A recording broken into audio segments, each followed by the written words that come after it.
Today we have the privilege of speaking with Tom Caputo, the current head baseball coach at St. Joseph's University on Long Island. Since taking over the program, he has led the Golden Eagles to back-to-back Skyline Conference championships and NCAA Regional appearances, earning multiple Coach of the Year honors along the way. Back to back to back. A former Division I player at Hofstra University, Tom was the team captain in an all-conference selection before continuing his career professionally with the Long Island Ducks, the most prominent team in the Atlantic League. After his playing days, Tom transitioned into coaching, building successful programs at Farmingdale State, Dowling College, a Division II school on Long Island, where he guided his teams to conference titles and multiple NCAA tournament berths. Beyond the college game, Tom co-founded the Long Island Junior Ducks travel baseball organization in 2003, where he has helped develop countless young athletes and prepare them for success on and off the field. I would like to also mention that Cap is the most physically impressive 50-year-old I have ever been around, and we were fortunate enough to have that conversation with him today. With years of experience as a player, coach, and mentor, Tom brings a wealth of knowledge about player development, leadership, and the game itself. Dwayne, is there anything else you'd like to add? If you would have told me about 11 and a half years ago that I'd have this guy on a podcast that I'm hosting with Kyle, I would be kind of beside myself because this is somebody who has inspired me and mentored me over, like I said, the last 12 years or so, and influenced me to be coaching in general. So I'm super excited to have him on today, and I know this episode is going to be an absolute banger.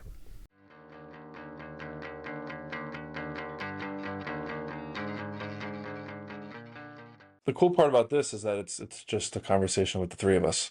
Right, right. We're not trying to solve the world here. We're not. No. There's no conflict. There's no.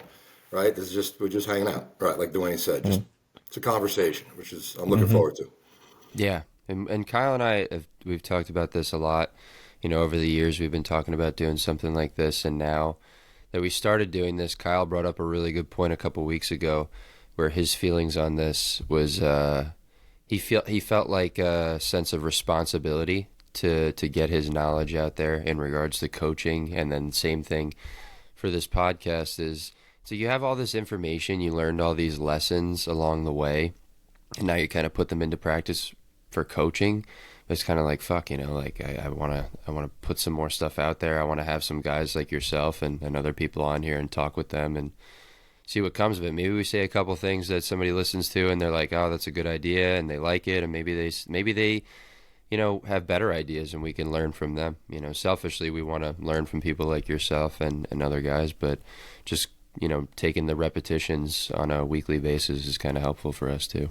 So Cap, I think when we first met officially, it was like after COVID, and I wanted to get ready for spring training, so I offered to throw BP to your guys, just to practice before I headed off to spring training. And something you mentioned, because I hadn't started in pro ball yet. You were like, you know, after games, after practice, when guys are in the clubhouse and they're just hanging out, you're gonna have conversations with these guys, have a couple beers or something, and like that's where you're gonna learn the most. And that was so true. Because all the different, I think most of what I've learned has come from just being in a room with someone like yourself, and either talking with them or just listening about different things, how they see the game, how they go through the process of reaching guys, and hey, we're struggling to get through to him, and all those sorts of things. So to Dwayne's, I guess what he alluded to is to have these talks and be able to share these types of talks is a cool thing. Right. But it's funny you said, Dwayne, like you're Kyle, you said you had this overwhelming, I guess, desire to get your knowledge out there. To me, I feel the same way. But to me, I get the same feeling about learning too. Like I get these things throughout it's quarterly, I think, throughout the year. If I had to guess, I have this desire to learn. Like I just want information, right? I want information. It's like a pit in my stomach. And then there's other times where all the stuff that I have, the same feeling I get in my gut that I have to give it. I have to give it, and then I got to gain it. So I don't know if it's the tank is full, right? The brain is full, the information tank is full, and you got to go, and you're trying to, we're all on platforms that we have young, right, impressionable I guess, raw minds that want knowledge. So we want to give it, give it, give it. But then I flip. I don't know when it flips or how it flips. Maybe it's the seasons, the weather. I have no idea. But then I want to gain knowledge more and more, and I can't get enough of it. Right.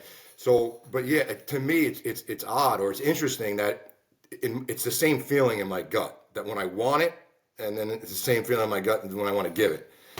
So again, it comes down to like this platform here, right? The three of us, the experience, not just baseball, but all of it, because it goes way beyond the game for me. And I know Dwayne, Kyle, and I know through Dwayne, I'm getting to know more about you and you. And we had a brief period of time together. And yeah, like it's a know when to hold them, know when to show them kind of thing. Know when to shut up and listen, and then kind of pick your point. Pick your times where you're going to bestow the knowledge on other people. Which again, it goes down to the platform they have, which I think we all need to take it very seriously, right? And with a passion, and and with I guess, a caution a little bit too, because you don't know how things are being perceived sometimes too, especially in the generation that we have the platform with. Sometimes they say, yeah, I understand. And they're not understanding anything you're saying, and then it's up to you. I think, in my opinion, it's up to you to kind of figure out how to navigate the same message to, 4 or 5 different people that might not be understanding what you're saying. So, if we're talking hitting and we're talking backside drive or whatever it may be, right? And we say one phrase and 2 kids might say, yeah, I get that. And then the 2 kids standing next to them, they're like, I don't know what that means. But it's up to us to figure out, to get them the same message, just in a different way. Yeah, I love the timing of these kinds of conversations because, obviously you're talking about that, and I'm, remembering the conversations from practice yesterday. Similar type of stuff. And it's that end of the practice type discussion where you're standing there. And I'm sure you have this because I know you're very mindful of the things that you say and body language and those things. And I know for me, I'm standing up there talking, and the back of your mind, you're kind of like, how many of these guys right now is this resonating with? How many guys are kind of half checked out? How many guys are trying to retain what I'm saying, but also at the same time they don't understand? And I've kind of described it in a couple ways. Sometimes it's experience. Sometimes guys don't understand what you're talking about because they don't have a particular experience. And I know you have younger brothers, but when you have like a younger brother and you're like, dude, don't do this because this is not, like, you shouldn't do this. It's not a good thing. And they don't, you know how it is. They don't fucking listen. They need to learn for themselves. So there's sort of like a preliminary knowledge that is required for them to be able to understand a certain lesson. And then I've even kind of put in another classification. I've called that like some messages are like a ticking time bomb. Sometimes, and I've had this happen to me personally, whether it was somebody like yourself coaching me in college or a high school coach or a younger travel coach, they've said something to me and they say it a lot, or maybe they say it a couple times in an intense way and you don't know why the hell they said that, but you become a younger man and you grow and you get a little bit older, and all of a sudden you're like, holy shit, that's what that guy was talking about years later. So sometimes you do need that preliminary type knowledge or experience to be able to understand some of these things. Right. Or just maturity itself. An 18-year-old kid staring at you, shaking their head, and they're not getting it. You got to hope by 20, 21, 22, they start to understand it a little bit. And the longer you spend on this piece of rock, right, the more experiences you you come across. And then if you're smart enough or aware enough, you can start to relate some of the things you might have been told prior to the experience you're facing. Like you're saying, prior experience, right? Well, hold on to some of this knowledge that might not make sense because, life hits you one way or the other, right? And you might be able to, take some of the stuff you've learned at 18 and apply it to when you're 23, 24, 25, 35, 36, 37, 40. You talk about, prior experiences and trying to get kids to understand things. Wait till you have your own kids, man. I mean, my biggest battles are in my own house. Yeah. I got 40 guys standing there going, yeah. I come home, say the same stuff, and I get an eye roll and the door slam. It's like, what's going on? I'm pretty sure if I asked those guys yesterday after what we talked about, not accepting mediocrity or whatever it was, if I ramp that speech up a little bit, I could probably open up the bay door at Center Island Sports, charge the parking lot, and flip cars. Yeah, You know, probably. my kids just walk away from me. Like, but I think it's about persistence. Persistence, and then check for understanding constantly. Constantly say, you're saying the same things over and over and over again, whether you're coaching or parenting or whatever it is, and then you watch for understanding. You say, okay, they're starting to get it. They're starting to get it. Dwayne, Kyle, we put them through certain things in the fall on the beach, and certain things. And I'll go in one day. I'm going to be a little bit of a nudge. I'm going to nudge a couple of guys to see how they react. And if they react a certain way, they're getting it. They're getting it. Or I don't know. Or even through just conversation. At some of the talks at the end of practice, right?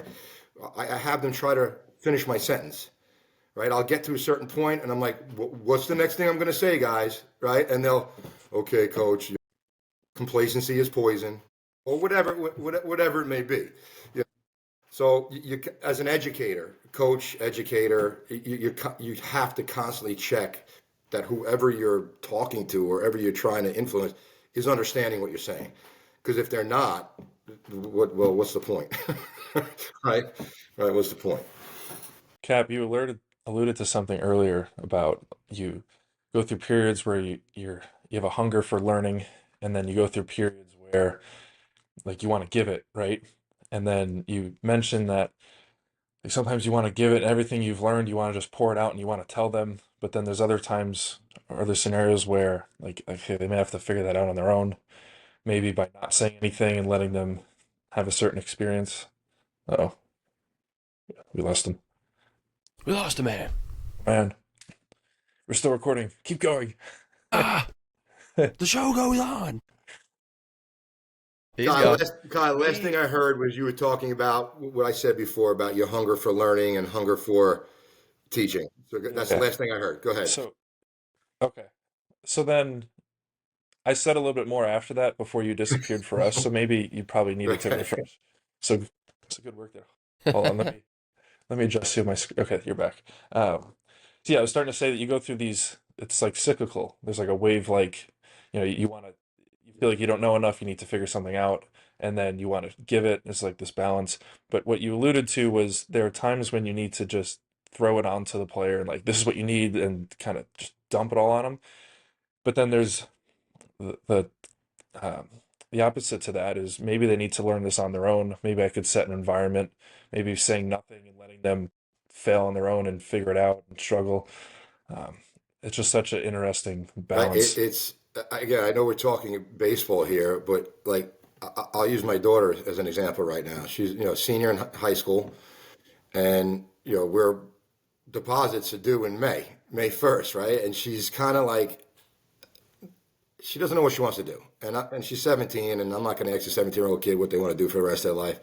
But it's time to, like I said, you got to put your big girl pants on right now and make a few decisions, right?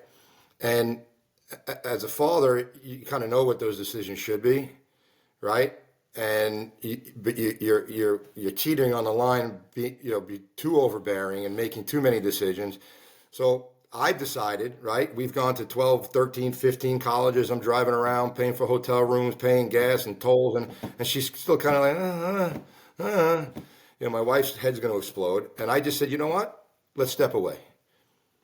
All right, you're a big girl. You know what you want. You don't know what you want. Figure it out, right? So that's where we are right now. It's exactly what you just said. I'm just going to step away and kind of let it fall where it wants to fall. And if she comes back to me and says, "Dad, what about this?" Then I'll have the conversation. I'm here for you, but I'm not going to grab your shoulders and push you in direction in any direction. You're gonna have to figure this out on yourself. And if you end up at Suffolk, you end up at this. If it's not the right place, well, sweetheart, you'll figure it out on your own, and then we'll deal with it as it comes. We'll learn something Yes. from that if you Yes. get it wrong, so to speak. Mm-hmm.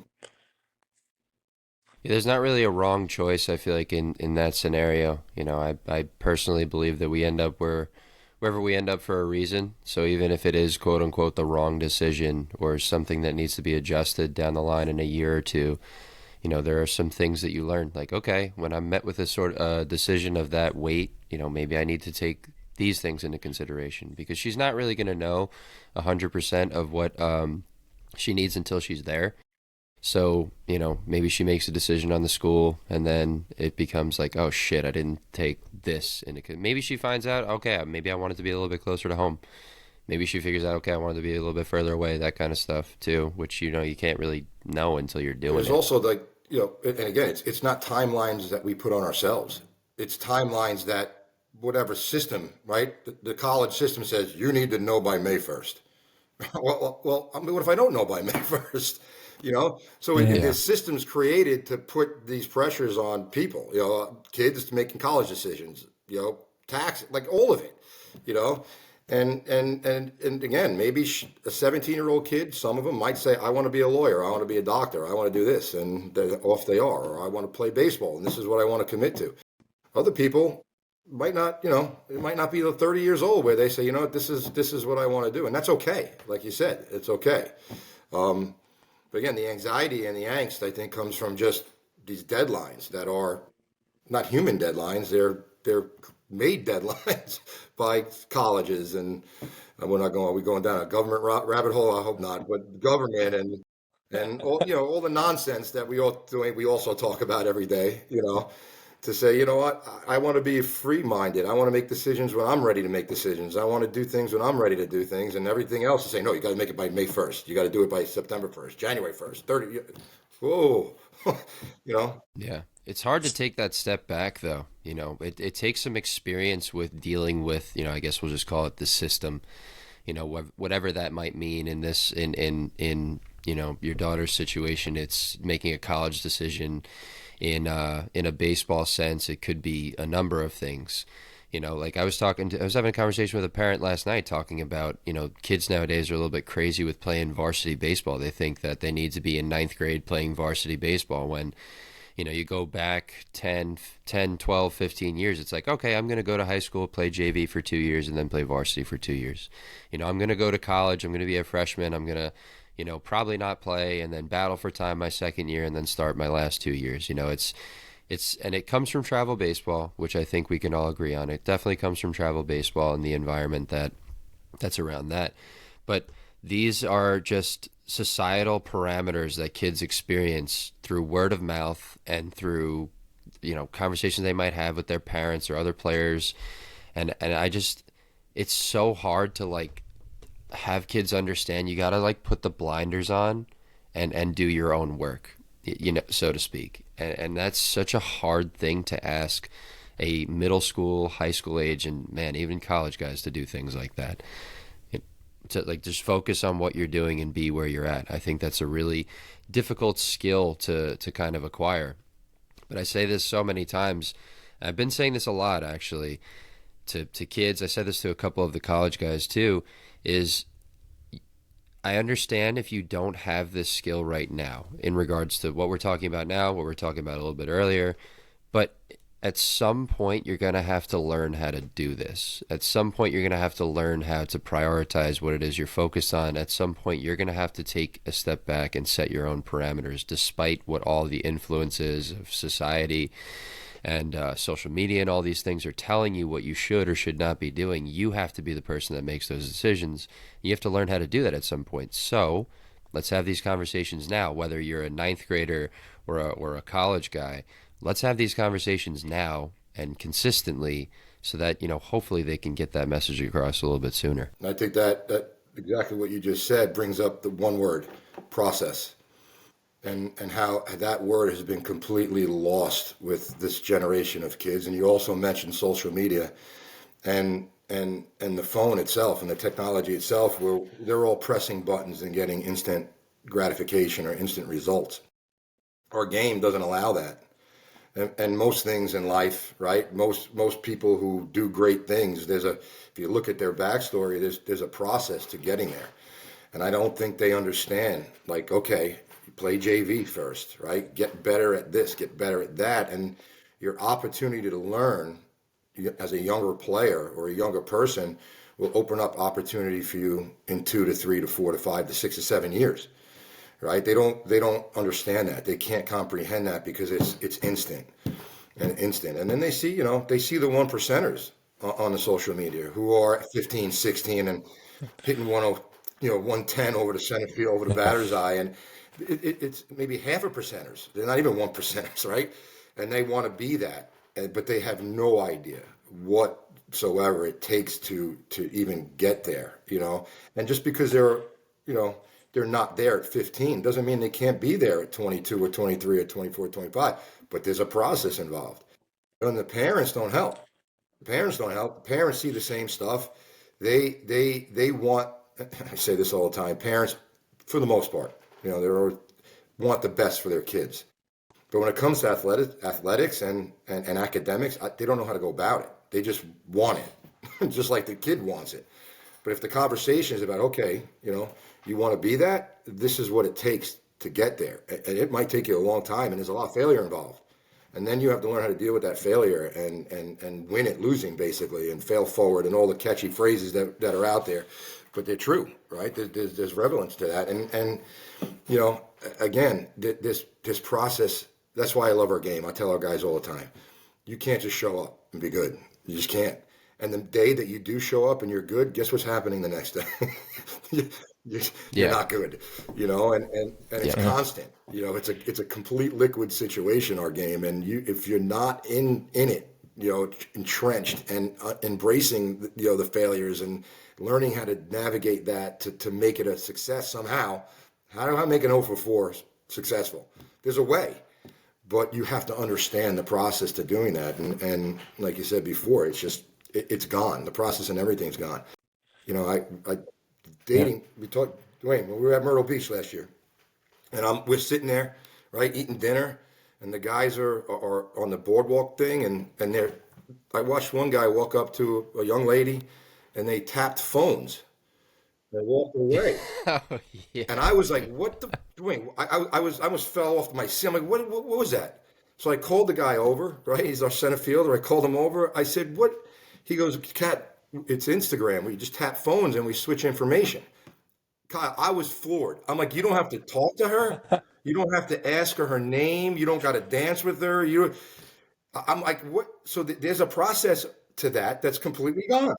It's such a that that's I haven't heard a story like that before, but I'll tell you from my own experience that if you do go and talk to that girl without, hey, give me your information or just talk to them, now because people are so used to doing it electronically, they're like women especially will be like, whoa, like what's this guy Right. doing? And they perceive it as a Right. threat because they don't know what's like they're not used to it.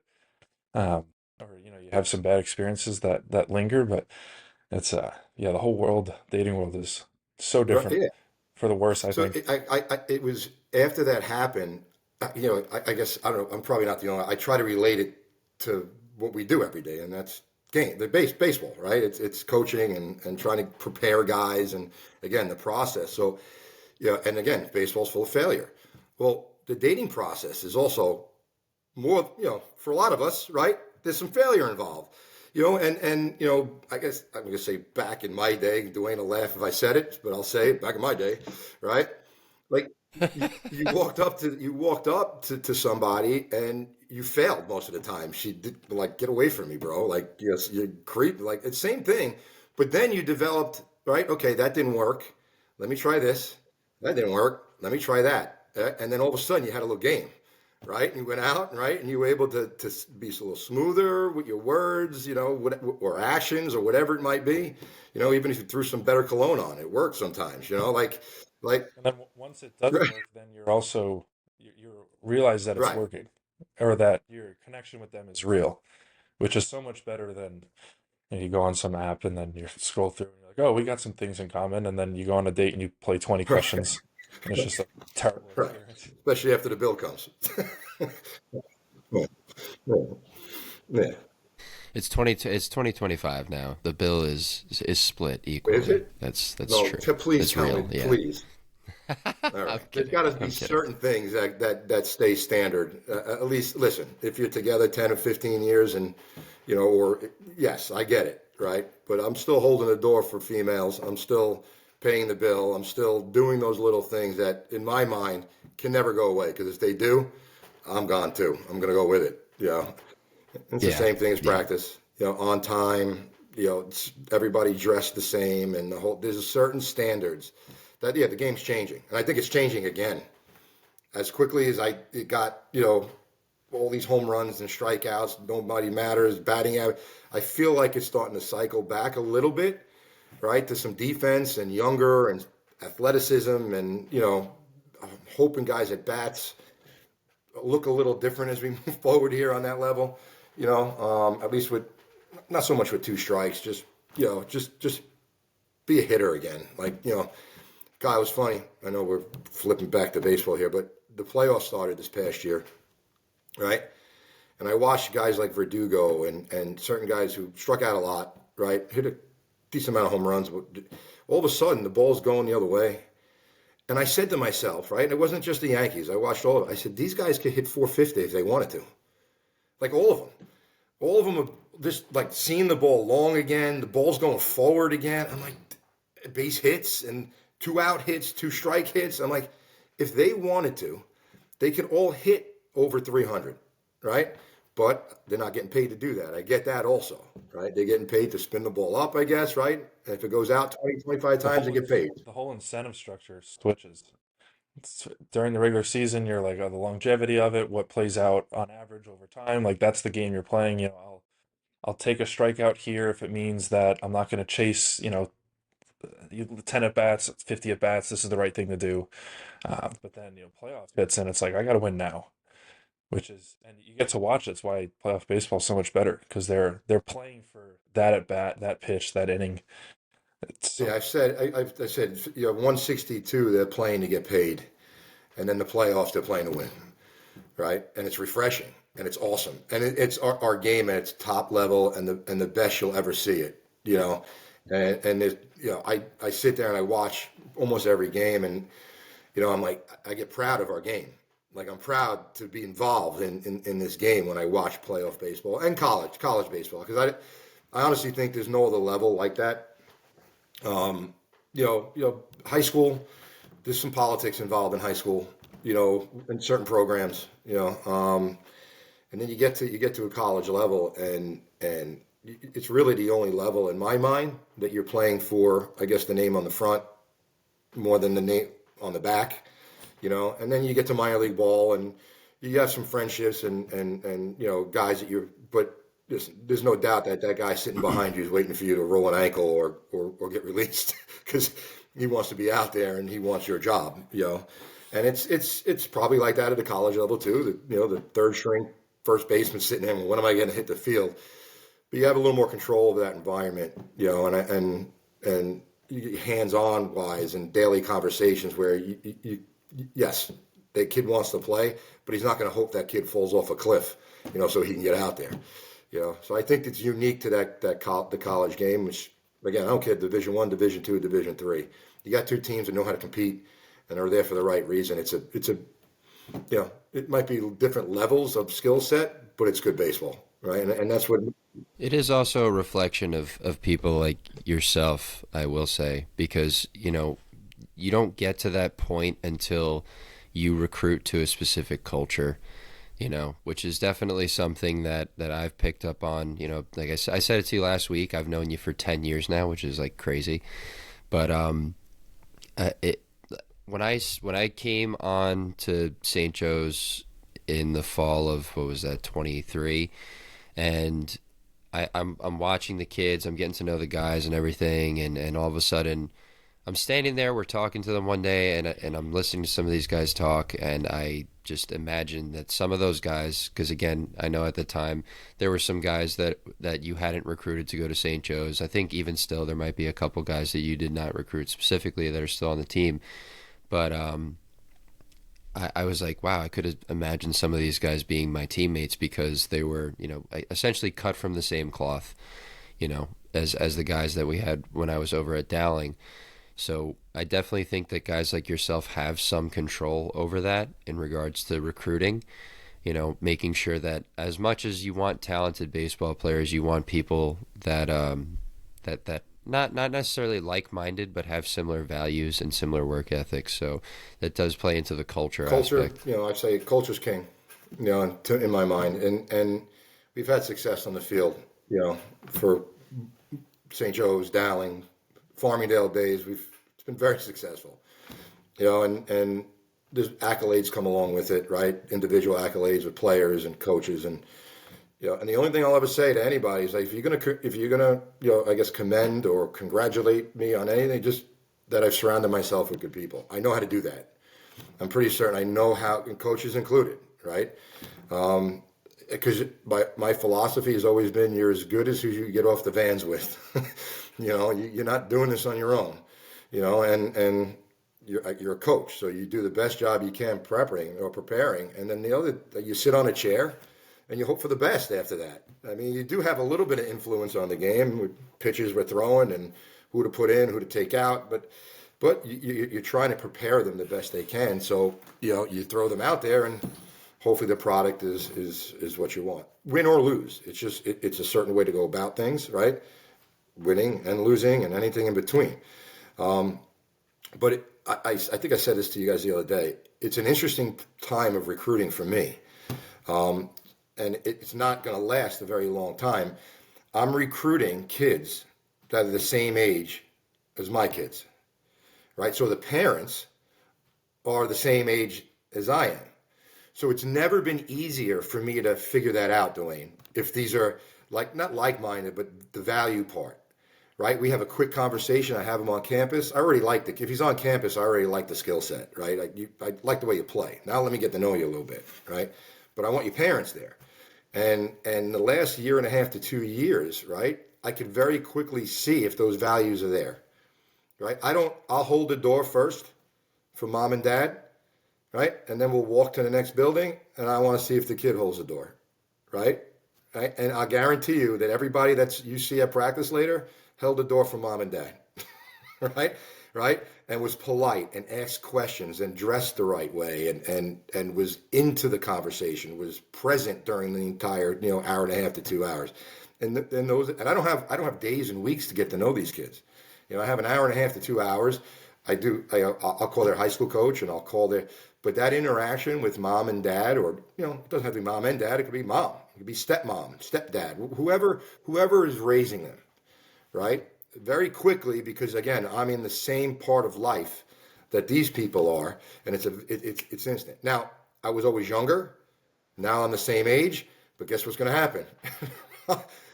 I'm going to be older than what I'm recruiting at some point, and that's my worry, because the parents coming through, they might not have the same values or goals or whatever it is, and again, just like I think a lot of conversations circle back and are connected. Now, at some point, I'm going to be, recruiting kids. Their parents are the generation we're talking about now, that don't understand process, that are completely inept with the phone and so on and so forth. And so I have to be prepared for that, or I got to retire, or I hire younger coaches, because I've always done that also. I've always had somebody that was that I felt like that had a direct connection to their culture outside the field, right? Their music, what's going on in the world, right? Because as I get older, there's a disconnection there. I get further away from what's going on, even though how to turn a Zoom call on or podcast on, or I couldn't, my earbuds, I couldn't connect to my Chromebook, so that gap gets wider and wider. However, I don't care if it's 20 years ago or 20 years from now. The goal is what? Culture, and to be successful on that field. So if you're not going to mold or try to find new ways, then you'll just become that dinosaur. Well, there's no way you're going to find that same success on the field consistently over years. Yeah. So. I tend to lay on the side of optimism. I definitely have had, through doing lessons, I'm sure you have as well. It's hard imagining it on the scale of college baseball, especially as you start to get these kids that I'm going to be talking about that are, 10 years old, maybe a little bit younger, maybe around 12, 13 years old, where I still have that kid that gives a really good handshake. I still have that kid that makes eye contact when they greet you. I still have that kid that it takes a couple weeks for them to stop calling you coach, because hey, it's okay, you could call me Dwayne, it's all right, but they're yes coach, yes coach, yes coach, and those kinds of things. So I do tend to err on the side of optimism in regards to that thing, But I definitely see that as, for me personally, being a little younger, I don't think about those kinds of things. So that's an interesting But, well, perspective. that kid, that 10-year-old that shook your hand and looked in your eye, you think he came up with that on his own? That That's what was I'm saying. taught, I think right? That was taught. That was yeah, parented into him, right? So, and I think, we would spin off, right, into different, that as much as bunting, right? They say is a lost art, base running, so is parenting, right? Nobody wants to parent anymore, And I have there's a theory behind that too, but it's so damn expensive to live around here, as we all know. It's a little better down by you, I'm hoping, Kyle. It's a little bit better, I think. A little less expensive A little bit anyway. better, but yeah. But most of the time, both parents have to work, right? From when they're babies. So you have grandmas and grandpas, right, or daycare raising kids from the stroller or the infant seat straight through when they start school and even past school. Grandparents are supposed to be grandparents. Grandparents are supposed to spoil the crap out of you and not say no, right? Mom and dad are supposed to say no, right? But mom and dad have to work, right, to afford to live here and pay, whatever it might be, $37 for an egg sandwich now, at a deli, which is insane. I'll exaggerate that a little bit, but everything is expensive. The problem is nobody's home raising the kid. I think the parents feel bad about it. So when they are together, they feel like they have to be friends to this kid and enable and say yes, yes to the PlayStation, yes to this, yes to that, yes to everything. And the word no is a powerful word, but it's not being used because I feel bad because I haven't seen this kid in 5 days because I've been on a train to Manhattan and back because I have to pay my $20,000 in taxes and we just paid $900,000 for a house, right? Which again, those are decisions. But if you're living in this area, right, you're not finding a house for 150, right? You're not finding a house for 250 or 350 for that matter, right? And the taxes are what they are. So the expense to live around here, and mom and dad not being around or mom and dad being separated, right, now leads to I don't want to parent. I just want to enable and say yes, so to make my kid happy. And yeah, I tell my kids all the time that I think it's Home Alone. I'm a kid. That's my job. Well, Dad, you're so annoying. I don't. Why do you? Well, if I'm annoying to you and you don't like me right now, I'm doing my job, right? Because that word no is yeah, it's a powerful word that needs to be. That's so interesting you bring that up. Dwayne and I had a conversation a month or two ago about these kids I was training, three brothers, and they were just so complacent. Like I'd worked with them for a long time, and they started to bug me, even though I liked them. And I was like, why are they irritating me? And I realized because it happened slowly. I was like, they're complacent with just kind of being meh. And they could be a little bit better. They're not going to be superstars, but they're just kind of in that lull right now, and they're just sort of okay with it. And it started to really, really piss me off. So I'm talking with Dwayne about like how do we curate as the position we're in. In this case, I'm seeing them, an hour or two a week as their instructor. Like how do we curate that desire in them? And then I was wrestling with it for a few days. And back when I was up on Long Island, I was training with at a building with Logan O'Hoppy, and I asked him.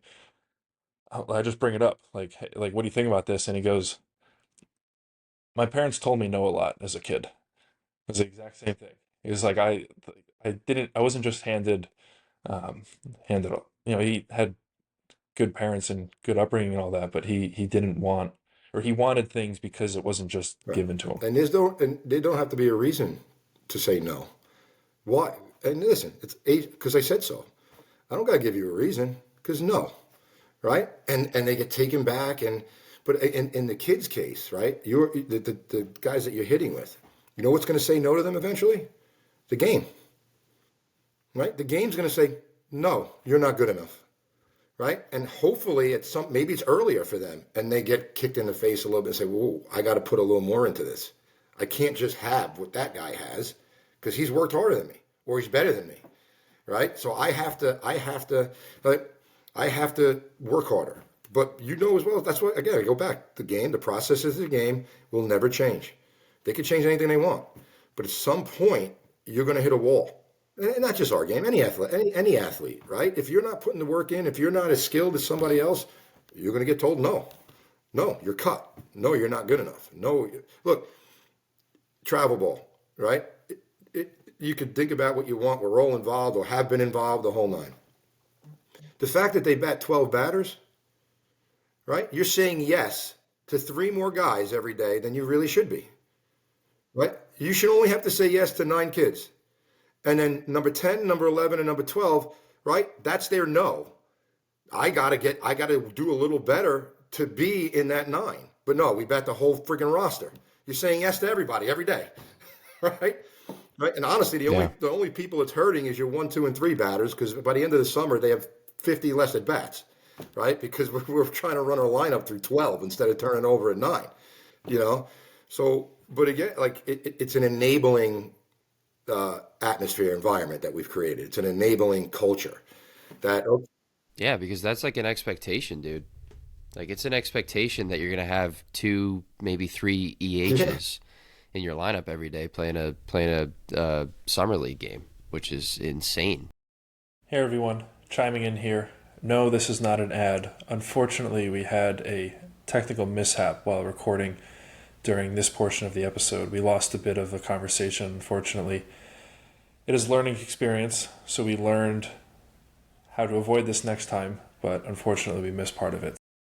We can watch the whole episode over again to see if we lost it. See what happened. Yeah, well, that stinks, but the last thing I want to do is fabricate a conversation again, so we'll just keep going. Yeah, the show goes on. We can, so, I guess if you could start over on the, talk about the beach workouts and the training. A lot of things happen organically, right? So and the example I was going to give you is we got this 100-foot rope, right? And I don't know what the beach is going to look like when we get there. Some days it's got 500 feet from the boardwalk to the water, and sometimes it's 20 feet, depending on what storm came through in the fall. So we get down there, and all the guys on the team have to hold the rope over their heads, and they got to walk it down the beach. They got to stay together. The rope can't ripple or break. Then they got to turn it around and walk it back, right? So which means they got to swing the rope. Now, if the beach is 500 feet wide, that's pretty easy. But if it's 25 to 30 feet and there's water there in the boardwalk, they got to figure it out. And the stupid things, like the 4 guys in the middle don't have to move. They just got to turn. But it takes them 1 or 2 times to figure that stuff out, right? But the last time, right, I think we did it 3. It wasn't good enough. I said do it again, right? The 3rd time they went down the beach, right? And nobody's hands can come off the rope, right? So we had a freshman standing there, right, with his hands up on the rope. And they were pretty good. All they needed to do was turn around, right? They got turned around, and then the wind blew. And it blew this freshman's hat off. And he let go of the rope to grab his hat, right? Natural reaction. It wasn't malicious about it, right? Put the hat back on his head. They walked down the beach. I said, no. Again. And they're like, why? I said, well, somebody thought that their personal stuff was more important than what the team was doing, right? And it resonated with everybody right away. I didn't purposely blow his hat off. Mother Nature created a lesson for him and for everybody else. And we did this beach stuff at Dowling, and I'm like, all right, let's go down this. And it just started creating these moments, right? These moments of hard work, being comfortable with the uncomfortable. Guys would on a baseball field, you want to give 90% on the baseball field? Okay. Maybe it's not realized. Maybe you get away with it. You can't give 90% on these things. You just can't, because you're going to get run over. You're going to get hurt, right? And then your teammates are like, let's go. Let's go. Because we put them in some competitions, right? Army carries, drop, another Army carry back, relay races. And they're competitive guys. They want to win. So if you're not going to buy in, man. If you're not in, you're in the way. Go sit down and do some crunches or something, or go away, right? And it's that environment that creates that. And does it make us a better baseball player? Physically, probably not. You're risking hurting somebody, to be honest with you. But mentally, God, it gets them there, man. And I wish we were able to do it all year long, because now I'm constantly going back and saying, remember where we were on that beach? on December 3rd, November 22nd, whatever it was, and how uncomfortable it was. Yeah, we got to go outside. It's 34 degrees, right? Got to throw the ball a couple times, right? It's uncomfortable. So what? Not more uncomfortable than carrying somebody, bear crawling somebody on your chest through the sand. That's for sure, right? Figure it out. And our thing is dig in. Dig in and figure it out. Whether it's an at-bat, the hack machine, or anything else that comes along, dig in. Don't run. Men don't run away from stuff, right? Men dig in and they face it and they get crushed. We get crushed as men. We get crushed from athletics to divorce to working underground, all the stuff that you hear online, right? And I know it's not popular to be a man these days, but the world needs them. And it needs good ones, right? When things get tough with a relationship, we don't run. We sit there and figure it out, right? Things get tough with a child, really dig in. Don't run away. Don't run away. And I think that's, that beach is easy to run away from. Hell, man, there's sometimes as a coach going down, I'm going to freeze my ass off for the next 45 minutes watching these guys. I don't want to be here either. But we all collectively put our crap on, go down there, and we're uncomfortable for an hour, hour and a half. And again, just organically, these things they just come up, right? And then what we do is, that's what you talk about, the circle. That's where that circle starts. We beat the crap out of them. They learn a bunch of stuff, right? Whether it's with each other and leaders and followers. And then we sit on the beach in a circle, right? And we talk. And we just talk. And I let them talk. And we talk. And I talk. And Dwayne talks. And the other coaches talk. And it's like sitting around a campfire, And that's when I mention the circle every year. See this? This is where this happens. It don't happen. And all the stuff outside the circle is just noise. Just noise. Other teams, social media, what people perceive us to be, good, bad, it's all just noise. But inside this circle, we're allowed to talk about it, deal with it. Stop it before guys punch each other in the face, maybe. But it's I love that. And again, I didn't set out knowing that it was going to create all this stuff. It just happened, and I'm like, this is something we need to do. Yeah, it goes from that to the circuits, and again, the famous phrase that you have is, I don't know if it's going to make you better at baseball, but I think it's going to make you a better man. It goes to that responsibility to help, because again, we've mentioned this a couple of times now. The game is going to be done with you at a certain point, and you want to help be somebody who is a guide for influencing kids to be better young men, be better fathers, better husbands, better brothers, etc. And I will say, as a player and as a coach that is able to work with you now, like you fucking walk it like you talk it, dude. You're somebody who holds yourself to a high physical standard. You're somebody who, as a family man, you're great with your kids, you're great with your wife, and you're great to your friends as well. I've got to experience you around your friends and around your own family. And you talk about the circle, and I've experienced a different kind of circle with you now, where we're sitting around that like a literal campfire now with former teammates of mine and guys that you've coached and friends of yours, and that circle doesn't stop. So you again, not to sit here and be some sort of a huge supporter, but you're somebody that I can advocate for and say that you do walk it like you talk it. And even not being involved in those campfire conversations as a player when I was younger, like, you get that kind of sense from somebody like yourself that is the kind of person that you are, which is, I think, again, why you're able to bring to curate that kind of a culture. I appreciate that, Dwayne. And you have to measure, I guess you will call it reflection. But at some point, like when you're doing something like this, you have to measure your success, right? And I think, a lot of guys will go to a win-loss record or, championships. And I tell everybody, my legacy today, I lay my head on a pillow, Phil, is the type of people my kids become. My kids, right? And somehow, some way, and I kind of joke around that I got 40 kids, I get to see every day. So it's the same concept. Right. And if you're going to measure success, right, it's not wins and losses or championships. It's how many relationships that I was able to continue once they weren't on the field or on the beach anymore. One of my favorite times of the year is that golf outing, right? That at some point you got to be there, right? I know. I Right? got to There go is there. there is a fire ring down by the river, right? At this golf resort, right? And I sit there, and it's my dad and all his friends that he's been friends with since high school, right? Friends of mine that I've been friends with since elementary school. Dowling guys, right? At some point there'll be some St. Joe's guys there, and I'll sit back and I'm like, this is where I'm successful. I can measure that success by the relationships that I still have, right? Or the amount of weddings, right? I had 5 weddings last summer, right? 5 weddings. Only one was a family wedding. Everybody else was guys that I played for, you know, and I can't say no. I can, I'll be there. I'll be there. I'll be at the way. That's a special day for you, and we spent some time together in our lives, and you felt I was important enough, right, for me to be invited. I'm there, man.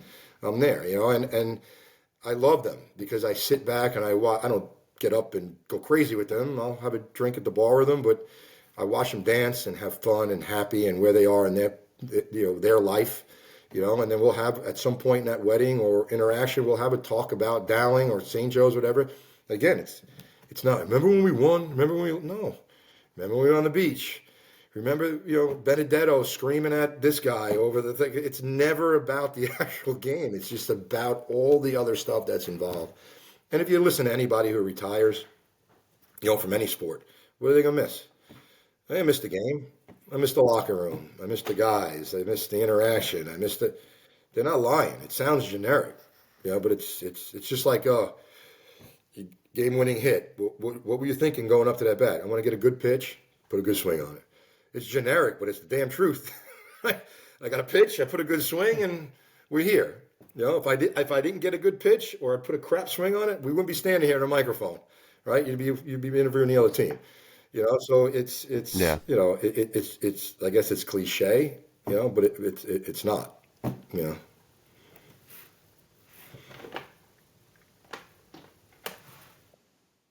Yeah, no, you can't see the guy's Just eyes. giving. I don't know if he might have been sleeping. I don't know. It's the ring light, dude. I don't do well with the ring light. I was I was trying to read like, okay, does Dwayne have something right here, or should I, go? And then I was he doing the wasn't same moving. thing. I was doing the same Those thing. the relationships after the game are a good measure of if you were successful in that 3 to 4 year span with that person. Again, and is it easy to? And this is what I've learned. It's very easy to have relationships with the guys that are playing well. Right? You're 9 guys in the lineup. You're four. The four horses you throw out there every weekend, and because you're all constantly interacting with them. But what about the bottom of your roster? What about the guys who are, like you said before, there's a couple of guys that I didn't recruit, right, that are still on the roster, but they've been around for 4, some of them 5 because of COVID now, but they're just as important to me than anybody else because they've hung around, they've bought in, and not had 100 hits or 200 hits or haven't played at all. They still show up every day, Dwayne. They put the work in, right? We put the work into them also. It's reciprocal, right? And they know where they're at. Some of them accepted their roles, right? Some of them haven't, right? But those are just as important to me, like the Dave Monteverdes, right? Just as important to me than anybody else, right? However, Dave's last year, he got on the field and he threw some games for us that was significant. But you want to talk about process? Damn. You want to talk about that? That should be written down in a book somewhere. That story, from day one showing up on campus, very overweight, acne all over the place, right? Couldn't throw 48 miles an hour. We tried making him a sidearm guy, if you remember, to senior year throwing against Franklin Pierce in a regional. How do you explain that one? Yeah, Yeah, I mean that's the stuff that keeps you coming back, though. Honestly, those stories I definitely talked about a couple of stories that I had personally, but with those kinds of experiences, I think that we've talked about this. I know I do this specifically too. Is checking in on those kinds of guys on a daily basis. Is that something that you're conscious of? Like, hey, listen, I haven't, given some love, or I need to make sure that this guy gets a little bit of attention. Because as much as it's important for us as coaches to help keep those starters in a good mindset, in a good skill set, whatever the case may be. I think it's important to develop whether it's a younger talent or a guy who's a quote unquote backup player, because like we could hone in on talking about like younger guys, because in another year or two, those are going to be the guys. So making sure that they're privy to the process, I But like you guess. said, it's yes, you have to with the skill guys, it's more mental. You're making sure they're in the right place to do what they're skilled enough to do, right? And you tweak this and tweak that. But show me a coach who get the bottom of his roster better throughout the course of the year, and I'll show you a good coach. And again, it's not just physically getting better. It's making sure that, again, checking in with them every single day. How you doing? How's the girlfriend? And how's this and how's that? We had a situation yesterday, right? One of the catchers, right? We could have easily just said, "Go away." I could have yelled at him, right? But you kind of know where he's at and what he's going to be at least for this year. So what does that do to what does it do for you? Doesn't do anything for you. And here's another interesting part, right? Those bottom guys, right? You show them love. Not some, you show them love, right? They grind. They grind. They become grinders. And some of them will get into the lineup. Some of them will help you along on the field. But you know where they're really good at? When you hire them to work for you, right? Because they grind. They grind, and you have a relationship with them. Your expectations of them and their expectations are known. And those hiring for camps, and I've hired them for other things. I don't got to worry about those guys, right? And because they understand process, those guys, they do because if they're going to hang around and they're going to show up every day and put the work in, not knowing they're never going to get on the field, but at least not today. That's a personality I'd take in any other environment for sure. Guys, can we take a break? I've You got to piss. yeah. They're coming.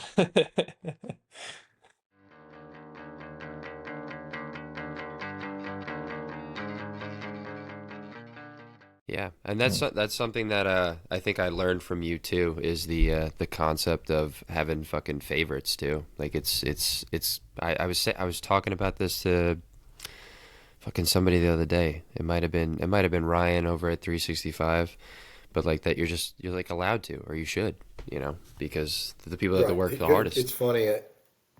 You do the whole travel, 18 years of travel ball, right? And I've heard everything, and I mean everything, come out of a parent's mouth.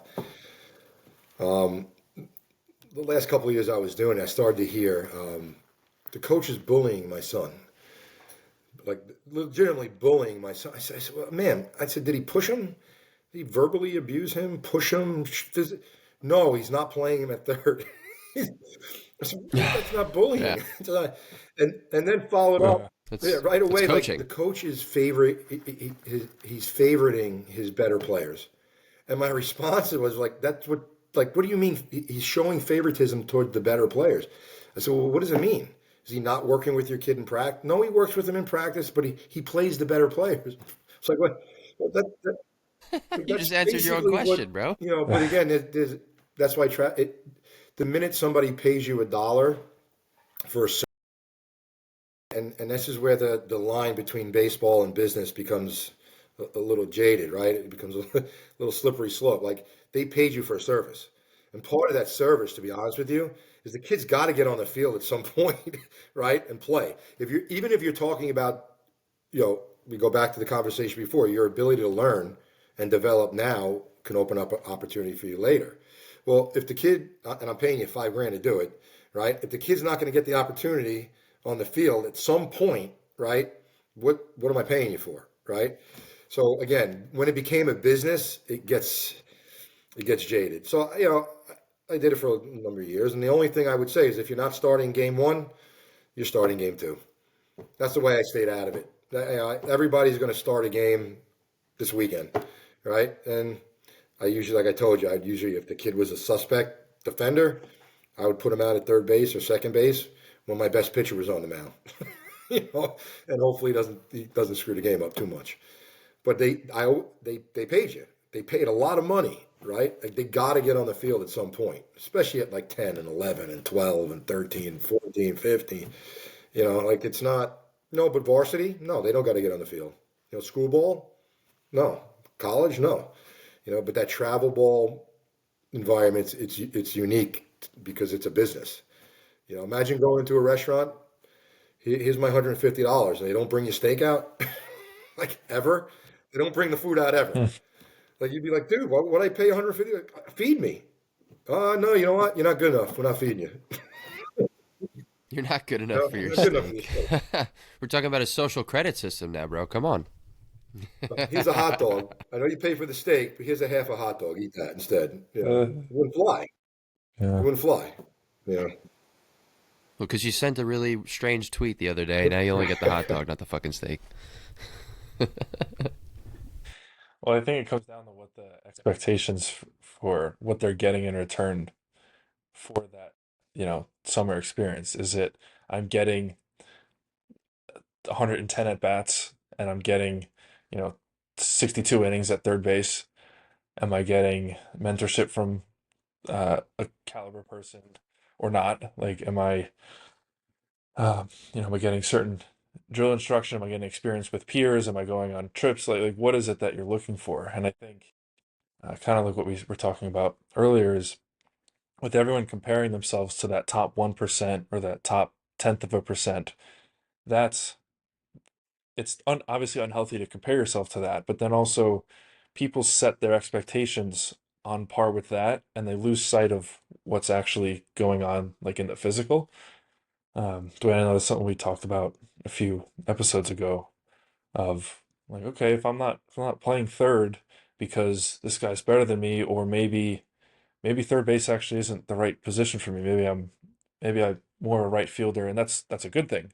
I'm fast, I have a good arm, I just can't field ground balls, might be the sense, but you're not having that aware dialogue with yourself if you're comparing to The 1%. the virtual reality almost. But that happens with the 1% too. Like I've had conversations, like especially as a varsity coach with kids that are playing like shortstop and third base, and I tell them, dude, you're a shortstop third baseman here, but I'm telling you when you go to college you're going to be an outfielder. You're going to be a first baseman. Like I'm just telling that is my opinion. I could be wrong, and Cap, you say this all the time, and it's something I've said since I was a kid. Like I enjoy being wrong because then it's like, you know what? It's a surprise, but it's a good surprise usually. But you have those conversations with your better players too. Like, dude, you're a shortstop, but you're a good athlete, and I'm telling you, you're probably gonna end up playing center field or something like that. Or you're playing third base, and then all of a sudden you're behind the plate now because you have a good arm, but you don't move laterally well, or you don't pick it well, you don't throw on the run well, whatever the There's just case may somebody be. better. And I feel like, Right? There's just somebody better yeah, there. yeah, no, you're right, you're Yeah. right.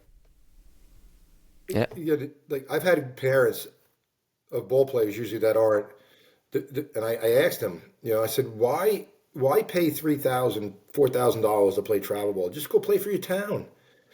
And they have the money, so they're like, I'm paying $3,000 so my son has an experience, right? He's got friends on the team, right? It's a good experience. We know he's not a college level baseball player, and and I'm like, then I have nothing to say after that, right? But it goes kind of back to what you said, like just be the best 14-year-old baseball player you could possibly be, right? This year.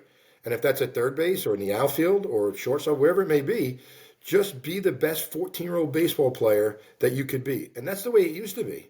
When you said before, you played JV, right? And you became a stud on JV, and then you went to varsity, you became a stud on varsity, whatever, right? But they can't. Again, I go back to all the catch. They can't just dig into that one year. Like my goal, and I tell the players this, right? And I'll tell my just be better baseball player in 2 weeks than you are now, and then 2 weeks from then be better, right? Be better than you were, right? Just keep slowly getting better, right? And if you do that and you stack, we use the word stack all the time. If you stack this progression, by the time you are 15 and 16, you'll be pretty good, right? But stop worrying about the PG rankings and this guy and that guy. Where am I? Who am I at this moment? And how can I be better in 2 weeks? How can I be better in a month, in 6 months, in a year, right? It goes, It's that slow progression, and especially in this day and age with that instant gratification, that instant feedback. Right. It's hard. But you also have to have you have It's to have hard a for some support people. system that understands that also. Parents, right? Not the delusional parents, the parents that see their kid for what they are, right? And the coaches. The coaches have to, we could talk about process all we want, but if we're not going to create an environment that allows that process to happen and allows that person to grow, right? Then we can talk about it all we want, right? The environment has to be, has to be set up, has to be provided also. Yeah. How do you create that environment? What's that environment like for I you? think it's dialogue and communication, like, and again, checking in with these guys constantly, not just about their swing or mechanics, but the stuff that's going on in their lives off the field, and and again, not completely blowing them up when it's just unnecessary. It's not productive. Like when I was playing, I always relate this to football. If I came off the field and a coach grabbed my face mask and shook it and cursed in my face, I went out and I tried to hit the next thing as hard as I could, right? Because that's the way it was, right? I don't think you could do that anymore. First, you might end up on Channel 12, or in jail, right? But you're not getting what you think you're going to get out of these kids. Like there's dialogue that has to listen. You're doing it this way and it's not working. Let's try to go about it this way. So it's a lot of suggestions. However, I'm only going to give you 2 or 3 suggestions. How many strikes you get in this game? 3. Right? I'm going to make two suggestions. By the time I get to the third suggestion, I'm just going to go find somebody else wants to take me up on my suggestion. And again, it's not personal. You're just not in. So I just pull somebody else in. That's why this 40 is standing here. That's why we want to have a roster of 12. There's plenty of guys here. We'll find somebody and it might not be the better skilled person, but it's the guy who understands, who gets it basically. But I think the environment's created by these kids know they could fail. They could physically fail on the field, right? As long as their reaction to it is the right reaction. So again, something that's said constantly. It's not the bad at bat. It's not the bad game. It's not the bad day. It's not the bad week. Your reaction, your response to it is what's more important, right? And that's baseball or outside of the game, right? You're not judged on, I messed up. Okay, how do you respond to it, right? And the people who learn how to respond to it gravitate back to success much quickly, much, much, much faster, right? Than the people who just dwell on the failure. I'm 0 for 1. Oh, I'm 0 for 2. Oh, I'm 0 for 3. And the body language and the mindset's not in the right spot to get back to what makes you happy or succeed or success. So the immediate response, right? So Dwayne, our conversations, right? I'll stop practice. I don't stop it too often, thank goodness. But I'll stop practice when we start gravitating away from where we need to be mentally and physically, and I'll let it go. And I'll wait for them to kind of pull it back, right? And a lot of the conversations, are guys, like, why does it have to come from me? We're at a point where I have to stop practice. I don't stop them and make them run. And actually, 2 weeks ago we did for the first time ever. And I said, congratulations, gentlemen. You're the first team I punished with physical activity in 15 years, right? I might have been having a bad day too. Who knows? But it was like this has to come from you. You're successful human beings. The stats say it. The championships say it. Your GPA says it. The way you go about life says you're successful. So when it's not successful, stop it right there. Respond to it, and let's get back. Let's get back on the tracks. And then when they don't do it, Kyle, then I have to say, hold the ball, bring it in. Why is this happening? Look at where we're at. Is it acceptable? No. We need to fix it. We need to respond to it. And it's amazing because it's immediate. It's immediate. So I stopped we were doing the drill last week. And the infielders, like same thing. We're not talking about 90 feet. We don't have enough room in there. So it's 70 feet, 75 feet between the bases? Yeah. And the throws are just they're taking guys out of posture, right? Just a little erratic and not giving and the tags weren't clean. Doesn't look the right way. So I let it go, waited for it to get better, or waited for somebody to say this has to be better. Didn't happen. Hold the ball. I explained that, guys, if the ball's not on the base, like, you need to focus in and make sure that throw, right, gives us a chance for an out. Okay. God, then the next 40 throws are boom, boom, boom on the bag. I'm like, what? Why do I? You have the ability to do it. You have the skill set to do it. Have the awareness that when it's not what it needs to be, to nip it in the bud, stop it, and make it what it needs to be, right? And they do. Our guys have that ability. Because then I laugh. I'm like, all I had to do was ask you, right? Same thing. Jack Yeah. Affinata last night. Jack's a kid that trains with both of us, right? Comes in, he's gonna be good, guys. He's a good kid. Puts a lot of work in, starting to grow. Do you know Jack? Okay. Yeah, yeah. I haven't worked with him like you guys He's have, starting but to I figure know some who he stuff is. out, and not just physically, upstairs too. I honestly think he's gonna have a bright future. Anyhow, right? Last night, right? He's just a little inconsistent, right? He's got some shoulders that like to fly around, whatever. But I haven't seen it in a while. So instead of getting on him about the shoulders, because I know he could do what he needs to do. Like, we start talking about a little focus, right? And he's still a little unfocused. Got a little more consistent. Well, another hitter walks in who, is he's a pretty good ball player. We'll put it that way, right? He's got a bright future also. Jack looked back, realized who it was, and just went and snapped, right? Like, it was like, so the bucket's empty. I'm like, pick him up. He walks to the back of the cage. I said, I'll have guys walk in every 5 minutes if I have to, if it keeps you focused. Like, I'll have future draft picks walk in every 5 minutes if that's what. But why does it take something like that for you just to, or why does it take me to ask you, right? To, hey, lock in, find the middle of the cage again, bam, bam, bam.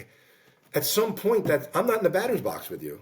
Like, that adjustment has to be made by you in a cage by yourself with a bucket in your basement somewhere, right? But again, these guys, they come to lessons to all three of us, and they think there's some magic dust in our pockets that we could just go, you're better.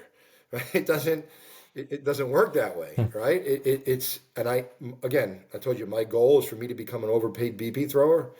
The bigger goal is for you to take a bucket and a tee and get better by yourself because of all the knowledge we've talked about in this cage, right? I know you go to winter workouts and the coaches are sitting there spitting dip and trying to get rid of a hangover and bullshitting about this while your 7 guys are hitting in the cage by themselves, just, hacking. Not you.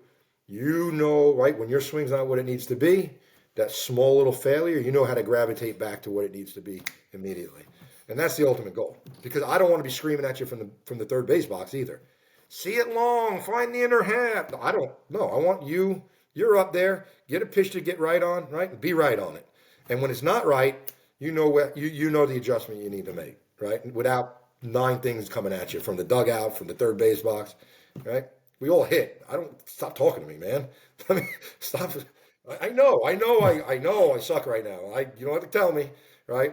Let me just get back to work. So yeah, it's That is the dream, though, so to speak, is that, say there was I mean, this won't happen, but there's a game. This legally couldn't happen, but there's a game and the 4 of us don't even show up and we could still put together a good product, because you talk about this all the time, is that winning isn't the goal. It's about, putting it simply, is it has to look a certain way, which is something you say a lot. And when the game looks a certain way, when in a good way, and the process is good, the win just happens to be a result, and that can go on an individual level for a hitting lesson or a swing archetype or how to catch a baseball. When the process is good, the right. result's And going to listen, be there. the win's not always going to be. It could look right, and you could this stupid game. The umpire has an influence, or the ball bounces one way or another, and how many times. How many Somebody's times just we stand better. on the field? Like, I've never seen anything like we've been on the field combined 100 years. Like, did anybody ever see that before? Nope. Like, well, there you go. Right? The game just keeps throwing new things at you, and there's a lot of times like, why am I doing this? Like, every like, you could do everything right and still lose, right? And you could do things wrong a lot. You could do a couple things wrong, survive it, and you win a game. So there's no rhyme or reason to it. So that's why, if you're going to jump on that roller coaster of win, lose, hit, hit out, ball strike, it's just not the game for you because you'll drive yourself, insane. So it goes back to that, the process over result mindset where I'm just, going to learn a process. I'm going to understand it. I'm going to perform it, try to perfect it, knowing that it's never going to be perfect, right? And also, loving that grind too. Loving that, I'm not seeing the ball well. Something's a little off. Let's get in the cage. Loving that part of it, right? Has to be there. Because if it's not, if you're just based on, okay, I hit the ball well today, this is fun, or I didn't hit the ball well today, this is awful. I want to quit.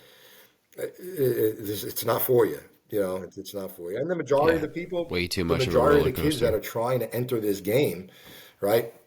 That's the biggest, I think, the mountain to climb with them is trying to make them understand that. Even the guys who are physical, even the guys who are good at this, physical skill set, twitchy, whatever word you want to put on it, having them understand what this really is, especially the hitting component, it's tough because it's a very difficult thing to do, as we all know. There's such a mental component to it, like where your focus is, where your intention, what's motivating you or not. And as a coach, trying to push right buttons here or there, create an environment, and the progression over time is that you're doing less on the surface. You're at some point you want to reap the benefits, or you want the player to reap the benefits that you're sowing, right?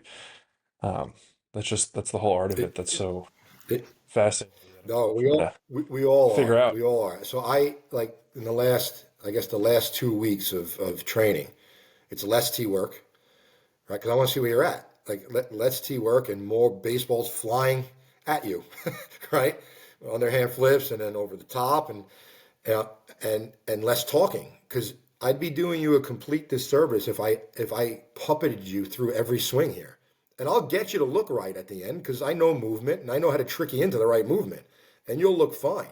But you have to do this on your own. And I'd also be doing a disservice, so I threw every damn flip over the middle of the plate because that doesn't happen either, right? So again, oh, he looked great last week. Well, yes, he did, but I backed it up a little bit, right? And I put the ball away and I put the ball in and I threw the ball on the ground purposely and he swung at it, right? Right. So Mm. now it goes from the physical components of this to, I guess, if you want to use the word approach or what to look for and where if a ball's here, you're not going to do much here. So stop swinging at it, right? Until we get better at it and look for the ball here because you can't be right on a ball out there right now.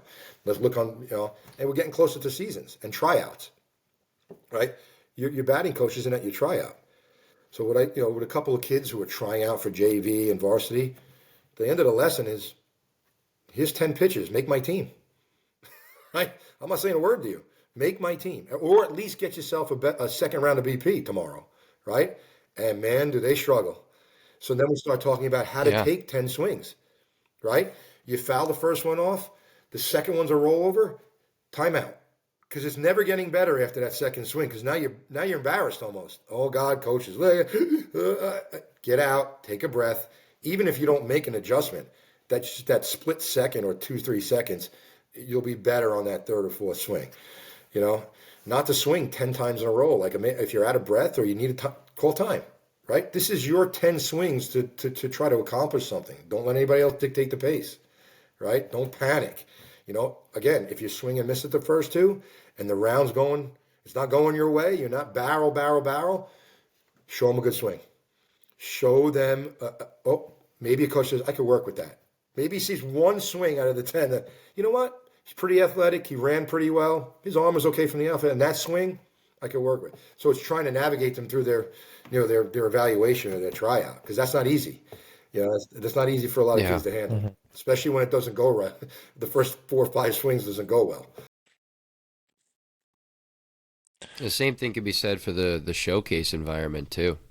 Same exact And concept. on the other, well, we're not going to mention any names, but we know somebody who is they're putting a show on every BP round they have across the country, right? I want to see that son of a gun in the game right now. That's the next part. He has to learn how to compete a little bit, right? So, yes, it's both sides, right? You guys, we have somebody on Kyle. We have a catcher on our team, right? Who, if you watch take BP, you'd want to throw him out of the cage for 3 straight years.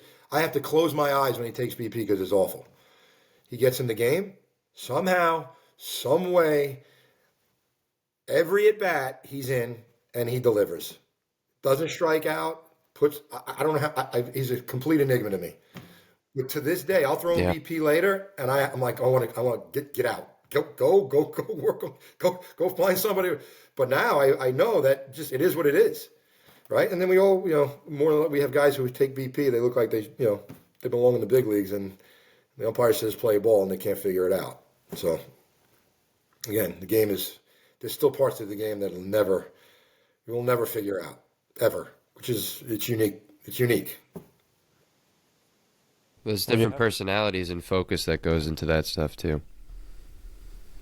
I was going to say, well, kind of to that point, you have to leave the player alone, whether it's parts of the training with you or just in general, and need to observe what they're doing, see if they will adjust on their own, or if not, if things get better or worse on their own. And then, eventually that dialogue gets created where you start to have conversations like, how you feeling here?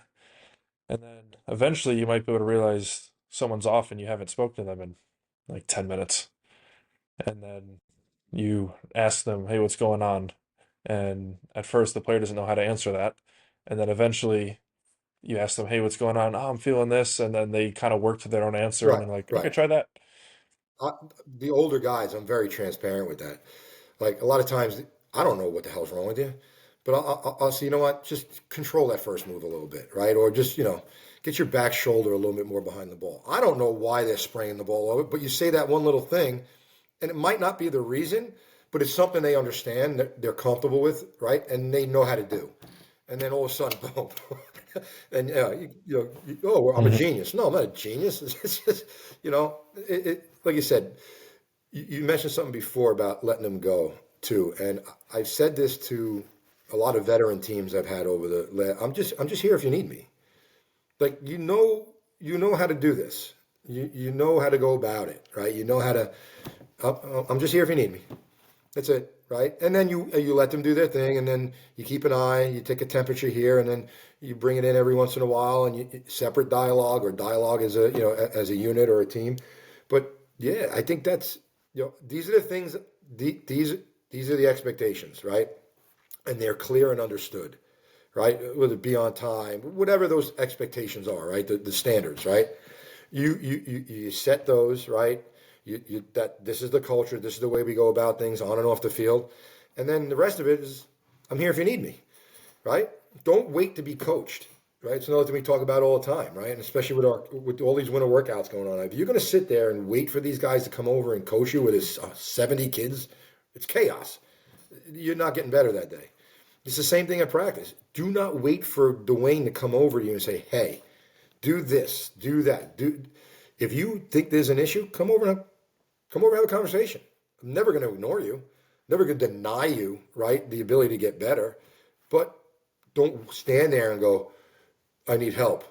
Somebody help me." So go over and ask for it, right? Because there are odds are that day he might be looking at something else. I'm looking over here, and we might miss it, right? We're not. I can't see everything. Yeah. And to your point earlier, like your focus might be on, hey, throws are a little bit errant, or why aren't guys self-adjusting, or everyone's kind of like got puppy dog, like I'm getting beat down, like that. You're focused on that. Meanwhile, your first baseman doesn't know like what to do with his footwork, and he's waiting for you to comment on it, and that Right. might not Something be that right. where your Right. focus is. So if you, again, I think we've been good with that, and the guys have been good. They'll come over and ask. Right, but don't wait to be mentored. Don't wait for the information to be bestowed upon you. Right, go seek it. Go find it. Go seek Yeah. it. Right, because again, at the end of the day, and it's I guess an unfortunate comment, but at the end of the day, nobody should give a shit about you more than you. Right? At the end of the day, right? I tell nobody cares. Your parents care because they're Yeah. supposed to. But at the end of the day, you need to navigate your own success. And on the way to that success, you're gonna have a lot of people try to knock you down. Not only not care about you, right, but are gonna try to knock you off your track a little bit, right? So at the end of the day, you know, be a little selfish in that aspect. Go seek knowledge. Go get yourself better. You know, It's also some curating some critical thought, and you might go ask, Dwayne, hey, I'm struggling with this. What do you think? Dwayne gives his 2 cents, and then they go ask me at some other time, and they ask their high school coach. And even if all those things are well intentioned and they might be helpful, like maybe only one of them works, and that player needs to then think for themselves and pick one of those things to listen to.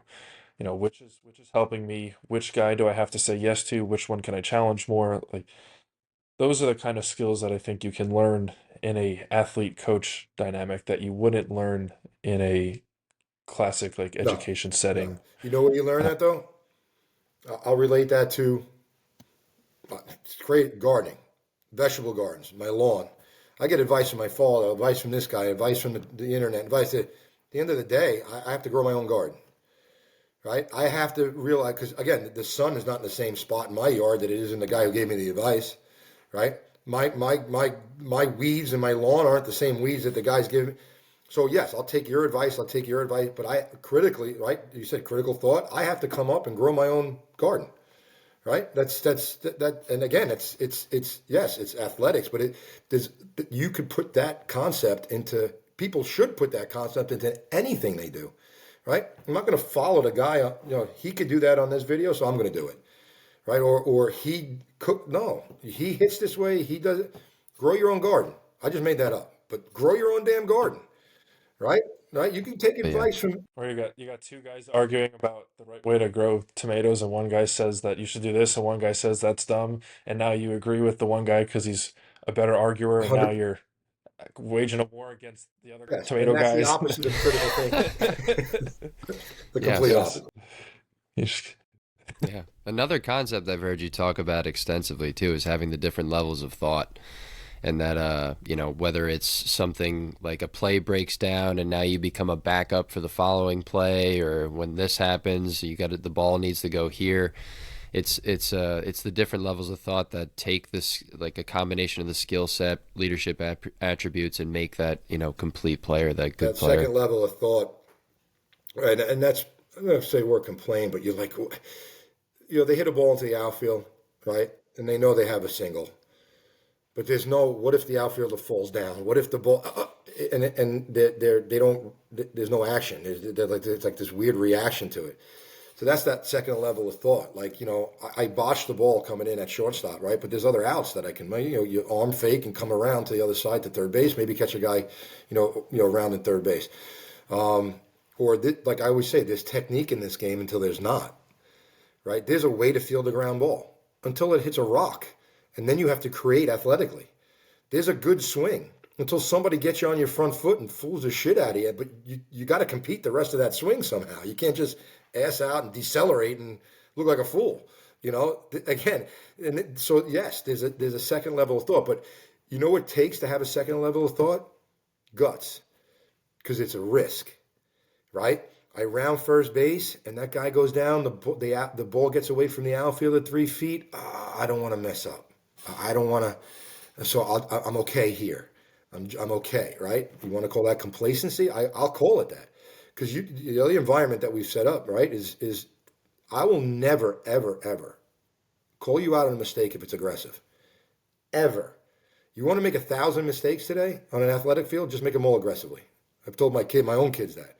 Go out and make 100 mistakes, but they all better be aggressive, because the minute it's a passive mistake, then you're going to hear about it. You're going to hear about it, right? Go get thrown out. I'll pat you on the rear end, and I'm gonna tell the next guy to go anyway, right? So thrown out too, it's but that second level of thought to arm fake, come around and short arm the ball to third base, it takes guts, because it's a risk, right? So you want guys that are willing to take risks also, right? But when you take risks, sometimes they don't work out, all right? But it's okay as long as there's an aggressive risk, Yeah, and from a recruiting aspect, like you've definitely, not directly, but you've alluded to some of the qualities that you're looking for in somebody that you want to come play in your program. Is that's probably on like pretty high up on the list of things you're looking for when you're going out and watching kids play, right? I'll go back to what we said before. We talked about before. I'm at the field already, right? Watching this kid play, pitch, whatever. Because I think the skill set can help us, right? I think his skill set plays at our level. I almost want to see him go for 4. I want to see him kind of find a few barrels and have a rough inning. And again, like we talked about, the response to, the response to the failure is at that point more important to me to pat myself on the back and say, yeah, this kid's good. I knew it. Like I already kind of know that I'm there. He's intrigued me already. In that aspect, I want to see him go through some nonsense, right? And see that reaction. I want to see how his parents react to the nonsense that on the field. I want to see his parents are screaming at umpires. I'm in my car. See ya, or I'm gonna walk to another field because that ain't happening. We had a conversation about a possible recruit yesterday, right? Right? Like back and forth. Kid's okay. Sometimes he could be. Parents are no. Well, my ears shut off right at that. I didn't even hear another part of the conversation, you know. And unfortunate for the kid, he might win a championship for a team that we play against. But I don't need that. I don't need a headache, because it's not about because it's against the grain of the culture. It's against the grain of the environment. We don't need that, and I don't. Yeah, lots of people are searching for those answers though, and it's that time of year where the work's being put in, high school season's coming up soon, and then what follows is for that 2026 class for the junior class is, arguably one of the most important summer baseball seasons of their career up until this point. So a lot of questions and conversations for me is centered around that. What is this guy looking? What is that guy look? What are you looking for? What do you like to see? Because I've coached kids at that level, that 17U level. I've had 16U teams, and it's almost like they don't believe, because I've had conversations when I coach travel baseball at the 16 and 17U group, is it's like they don't believe that the coach comes over, because I've literally had conversations with college coaches where what are the first things usually, what are his grades like? What's he like around his teammates? What's he like in practice? What is he like on a bad day? Those are the things. Those are the most important things that I hear about from Yep, these college yep. coaches. And the other thing too is again, it's everybody talks culture and everybody wants a good culture, right? I think some coaches know how to go about it better than others, right? But it's an overused word, but it is an important word. And because the other thing too is you're bringing a player in, right? And you want them to be successful, right? At some point in their career, in the 4 years that you have them. But you also have to worry about them in the classroom, in the dorm room, downtown, right? All this stuff that if they mess up, it's a reflection of your program, which is a direct reflection of you. Because you're going to end up when the kid gets arrested or the kid's not or fails out, you're getting called into an office with your athletic director going, "What happened?" Right? You're the one that went out and handpicked this kid to come here, and now he's throwing fish tanks off the second floor of the dorm room. True story, by the way. Right? Right? That was my first day at Dally. First day. Right? I get Holy hired. shit. I get hired. Right? To say congratulations. Right? You're hired. Hurricane Irene is coming. We have to take the boats out of the river. Right? The crew boats out of the river. So I didn't even get to go home. Hey, sweetheart, I'm a head coach. Let's go out to lunch. No, nothing. I got humping boats out of the thing, right? We get the boats out. They secure the campus. They let the kids stay there. And I get a phone call like right after dinner. Cap, you got to come back to campus. Welcome to the head coaching position. And one of our guys threw a fish tank, right? Somebody else's fish tank off the second floor of the dorm rooms, and it shattered all over the place. So that was day one. But yeah, but that somebody I didn't bring in, obviously, right? But that was, you have to worry about those things even more than in the field. You come in throw 97 miles an hour, and you're going to help us win, but you don't. You're not a personable person. You don't get the culture here. I got to worry about you in a dorm room. I got to worry about you driving. I got to worry. I don't care if I was getting paid millions. To me, it's not worth it. Not worth it. Well, that goes back. You have to have good staff around you to be able to handle some of the more like niche aspects of everything because you're dealing with things like that. The Fish status of the tanks. university and the finances and boosters and recruiting and budget and different types of HR meetings and whatnot. And all you want to do is show Yeah, up and I mean, practice. that is not yesterday because I was on time. the day before, right? These guys got worried about me. They thought I got to a car accident because I was about a half hour to 45 minutes late. Well, my athletic director called me in.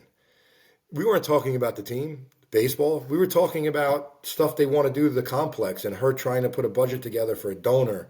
And and then I walked out of that office and then the compliance office is right there. She called me in and said, "Hey, this person hasn't filled out that." And I was 45 minutes late for live. And I just wanted to see a couple of guys throw and see where the hitters were at. And I got to start forming a lineup in my mind, right, at some point soon because we're a week and a half out. And I'm talking about, how much money the lacrosse field is going to cost, and do I want, I don't know, batting cages, the heaters in the batting cage. And I'm like, yeah, I do, but I don't. I got, I'm looking at my watch. Maybe she'll get the hint, but like I told the guys, I apologize. I said, guys, I'm sorry I was late to practice, but when your boss calls you in for a meeting, you're going for the meeting. It's just the way the world works, right? And they get it, they got it, But yeah, if I had to put a percentage on it, Kyle, it's probably 80-20. To be honest with you, 80% of all the other stuff, right? And then 20% baseball and 100%. That's consistent with You put guys some around other you and you don't have to worry about coaches. covering all of it, right? That other 80, if you're not there, not that I'm not there 80% of the time, but if I'm dealing with other stuff, I know it's covered. But yeah, it's everybody thinks, oh, you're a baseball coach, you're a rock star. No, there's no rock star involved here. Trust me. I love what I do. Again, the opportunity and the privilege and the platform, like we said before, I love it and I enjoy it and I respect it and I'm passionate about it. But there's no rock star. It's just a lot of nonsense. A lot of nonsense. That's like Yeah. the iceberg Yep. Yep. analogy. Yep. There's only a Yep. little. You see the iceberg, and that's baseball on the field, and the Yep. other stuff is fish Yes. tanks and crew boats and And lacrosse fields. fundraising and budgets and yes, yes, yes. Yep. But it is what it is. Look, when you first start, you don't know. You don't. And then you're quickly, if you pay attention, right? Even as an assistant, if you're paying attention, you quickly realize what that's about, right?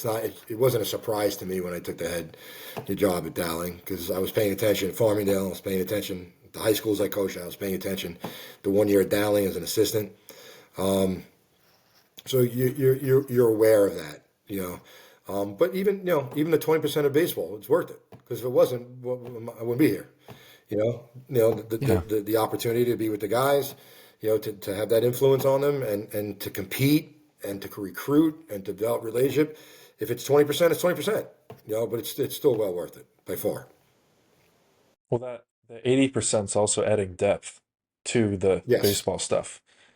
Like I'm sure at some point when you won or had success with Dowling, those types of stories fueled the reason it yes, was rewarding. yes. And Dowling was challenging because obviously it ended up closing. So there were a ton of challenges there, especially economic, but facilities wise, and we took care of our field. And I know everybody says every team, and I believe that it's your home field that we're going to put beads down or we're going to rake home plate in the mound. But we had to get the snow off. Like we had to paint foul poles. We had to paint there was no facilities there, so it was us, Mm. which I think created a stronger sense of pride a little bit, pride and ownership kind of thing. Where this is our field. Like you come in here, we just shoveled this damn thing, painted. Not only we shovel ours, we had to go We help shoveled this so we softball could take fucking their play. tarp off and get the ice off their field. So we better show up tomorrow and win this game. you know, because there's way Yeah. more going into this than just bullpens and BP.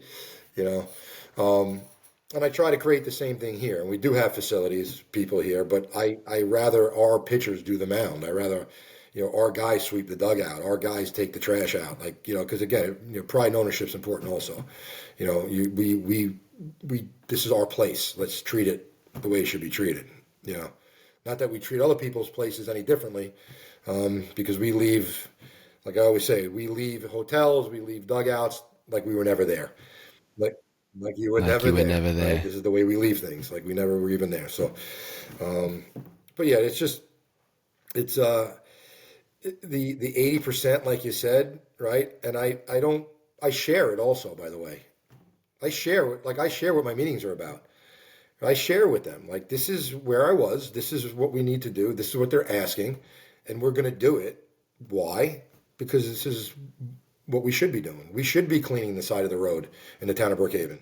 We are going to buy a gift that's between $5 and $15, right? Unused and unwrapped, and donate it to this, right? That's what we're going to do, right? And I'm not forcing you to do it. I'm going to tell you why we should do it, right? And they come through. Our guys do respond, Dwayne, and they've responded ever since I've been here. Their response to a lot of stuff is great, right? They are. They're They're great good boys. kids, really are. Young men. They're good young men for sure. This is probably like a better question for your wife, but being somebody like yourself that talks about these kinds of things so much, but do you have do you turn this off well when you're getting off the field? Is there like, do you set aside time for yourself to make sure that you're doing other things, other hobbies? Like, me knowing you personally, I do know some of the answer to that question, but how do you find a way to kind of balance that for yourself? If Christine was here, she would definitely say that there is a difference between in my mood once the season starts, and then whatever the day it's over. I don't win, lose, draw. I don't hang on to it. I don't. I don't take. We've lost in the regional the last 3 years. I'll sit on it for a day or two, and then I'm over it. During the season, I think right now my biggest mood, right, or why whatever mood I'm in is this weather. Like, when are we getting outside? And it's really not so we can win or beat Montclair.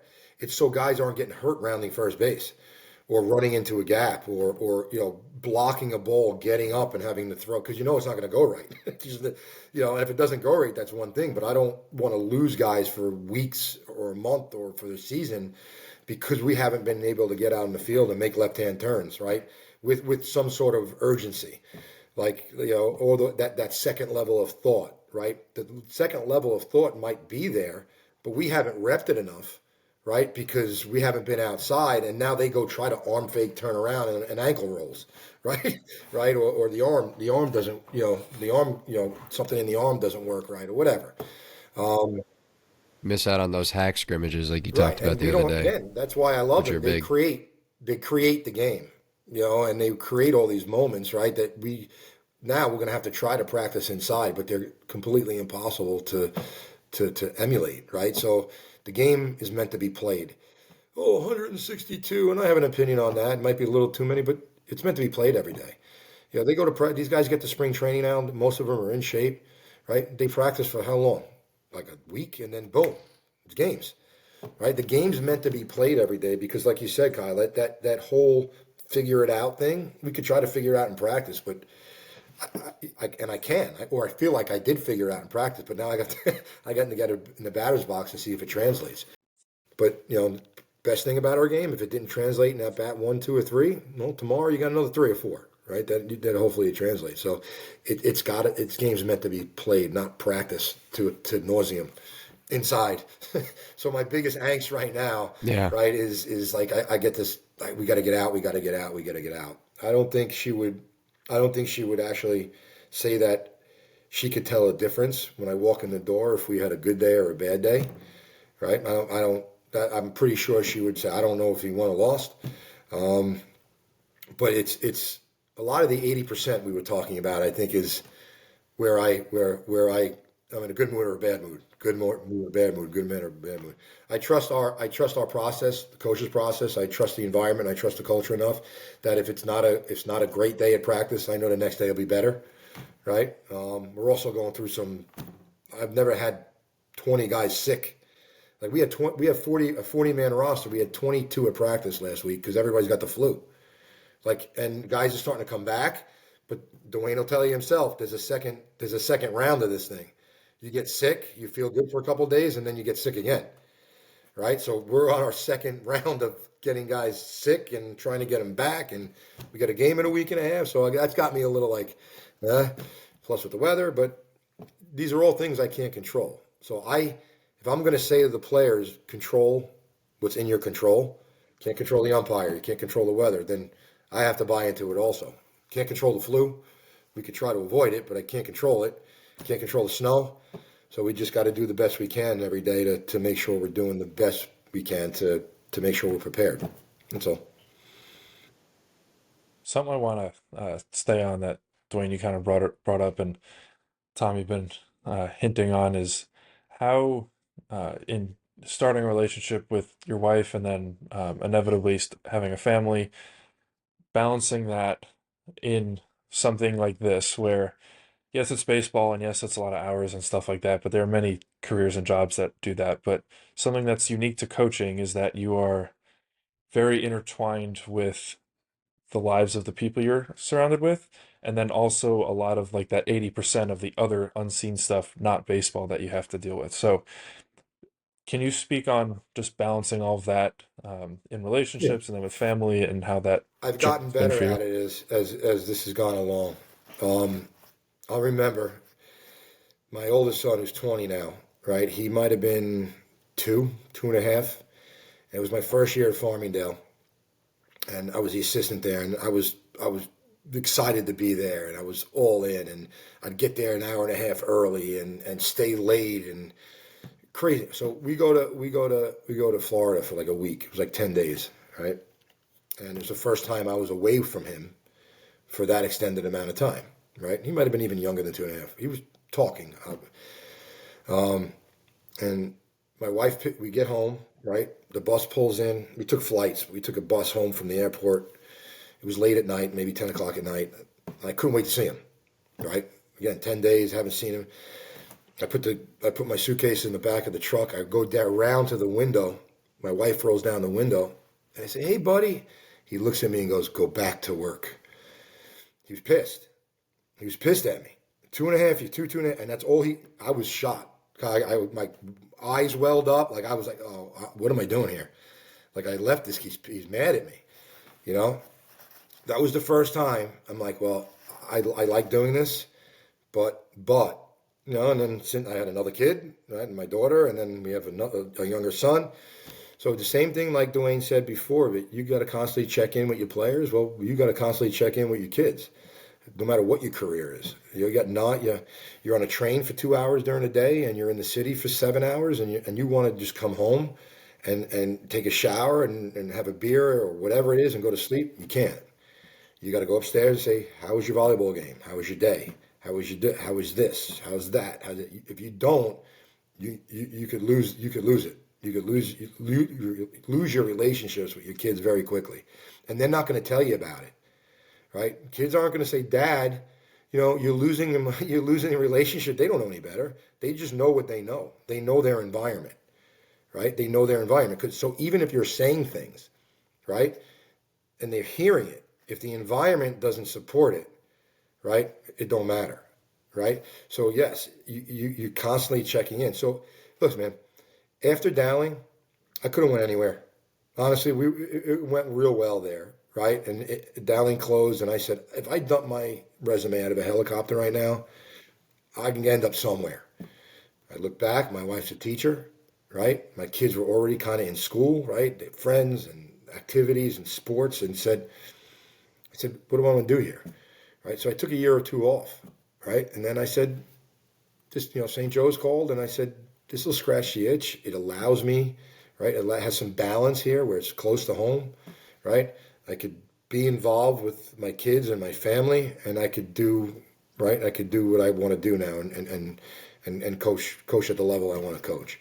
Is it a Division I program? No. Right. But why does that, that platform, or that would you call it, an opportunity, right? Why is it any different at St. Joe's than it would be at LSU or Hofstra or St. John's, or the paycheck's a little different, but man, I make a living. My wife makes a living. We're doing fine, right? Is there a desire to always be better in our game? Like, you're here. You're at, single A, I want to get to double A. Double A, I want to get to the big leagues. Yeah. Yeah. Do I think about that? Yes. But is it the most important thing to me at this point in my life? Absolutely not. My kids and my family are the most important thing. Right? Right? And again, that opportunity I get to influence, young men. Right? So I could do that at St. Joe's. I could do that in a cage on a Wednesday night. right? With our lessons. I could do that in travel ball, right? It doesn't have to be this glorious, monstrous program for me to do or have that opportunity. So, I always talk about on the recruiting trips that Division 3 creates true balance for the athlete, right? It's the playing practice season's a little shorter. You can focus on your academics. You could get a job in the winter, right? I'm not going to tell you to go to Iowa and play in the summer. If you want to go to Iowa, I'll send you there. But if you don't want to, I'm not going to put you there. I'm going to let you stay home, work for your father in the plumbing business, right? Play a little baseball and come back and be a little better in the fall, right? It's done that balance has done the same thing for me and allowed me to be viable and successful in not just the field. I'm sure that came with a lot of different, like that one moment you described with Farmingdale, with your oldest son, and then in some smaller moments throughout your career. Were there were there like moments that you share, like moments that you thought were really bigger for your coaching career that you shared with them that you felt were sort of special to Bigger, experience? so a coaching experience that I shared with my family. Like, well, I'll put it this way: the mistake I made it was not having them involved at Dowling, right? My wife, but it was circumstantial though. Like we had two babies. They were in strollers, right? And to be honest with you, when she came down to the games, I honestly was worried about foul balls. Like she's standing there pushing a stroller, holding TJ in her arms, pushing a stroller, and I'm watching foul balls flying around all over the place. I'm like, do me a favor. I'm trying to coach third, and I'm worried about you guys getting smoked with foul balls. It's just, like just and then I have a very good friend of mine who's a lacrosse coach at a high level college, and his family's always been involved. Like he has the like overly involved. They're at everything, right? They're involved in everything. Which again, I think somewhere in the middle would be good. So, and now my kids are older and doing their own thing, so it's even harder to get them to games. But Christine's come to a couple of games. She was at the playoff games last year and stuff. But I think that was a mistake I made earlier. But an experience that I had on the field, I try to talk about the things we're talking about now, and I try to apply them to my kids and try to connect, like I guess the values and the culture part of it. But like I said in the beginning, it's my biggest battles. Like, right? I'm still thinking in the Yeah. back of my mind if there was one moment, Dwayne, and I can't think of any. That was like a transcending moment on a field that I was like, this is going to change my life at home. I think it's gone the other way, maybe. Like it's gone the stuff that's happened in my life personally and at home has kind of transcended onto the way I coach, to be honest with you, if I had to be honest. I think, I don't want to talk about COVID, but I think the COVID experience for us, and I can only talk about my family's experience with COVID because everybody's experience is a little different. It gave us a year and a half to kind of slow down and spend some time, and especially with my older son, who is not an athlete. He doesn't play anything, never played anything, but he's very handy, right? He could build your house, right? He could run your electric. He could fix your toilet. He could fix your pipes. And that was just a natural gift he has. That whole time we were home, right? We had nothing to do. I had nobody to coach. So I just spent time with him. We set up our garage, right? And made it a workshop, and we started making Adirondack chairs and tables and furniture that furniture that's in that room in the front of my house that we hang out at, right? Right, with the beer fridge and the right that we built all that furniture, right? And it gave me an opportunity to think about what was really important, right? And again, you could take that aspect that your relationship with people are the most important thing, not winning the game, right? Not your likes on Twitter or X or whatever it's called these days, right? It's about relationships, and whether it's the people living in your house, the people you work with, the people you come across every once in a while. Listen, man, my kids make fun of me all the time. Why do you talk to everybody? I still talk to the people who are checking my groceries out, and they appreciate it because the person in front of me never even looked up from their phone, never said thank you, never like. And then you want to talk about what COVID taught me, that we're supposed to be together as a species. We're supposed to be together. We're supposed to communicate. We're supposed to, you're supposed to hug and touch and like that's what we're supposed to do, right? And for a year and a half, we weren't allowed to do that, and we're still seeing the consequences from it.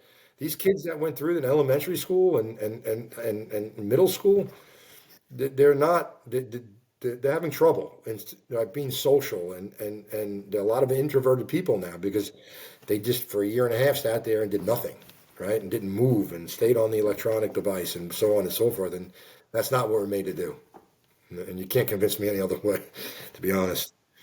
So yeah, I think my life experiences has transcended more to the field than the other way around. Yeah, what sticks out to me is getting to I believe I saw it as a player when I played for you, and now as a coach, it's cool to see that your dad comes down to a lot of the games. I love getting to see that, especially me having a good relationship with my dad and baseball. It's cool to see that your dad's still going to all those games too, which is cool. And it's good to know that your family life has influenced your coaching approach too. It's definitely noticed the way that you approach coaching these guys. Obviously, for me personally, knowing you, all the there's nothing but good things said about you from the community that we have. Whether it's somebody from Suffolk County, Nassau County, Long Island in general.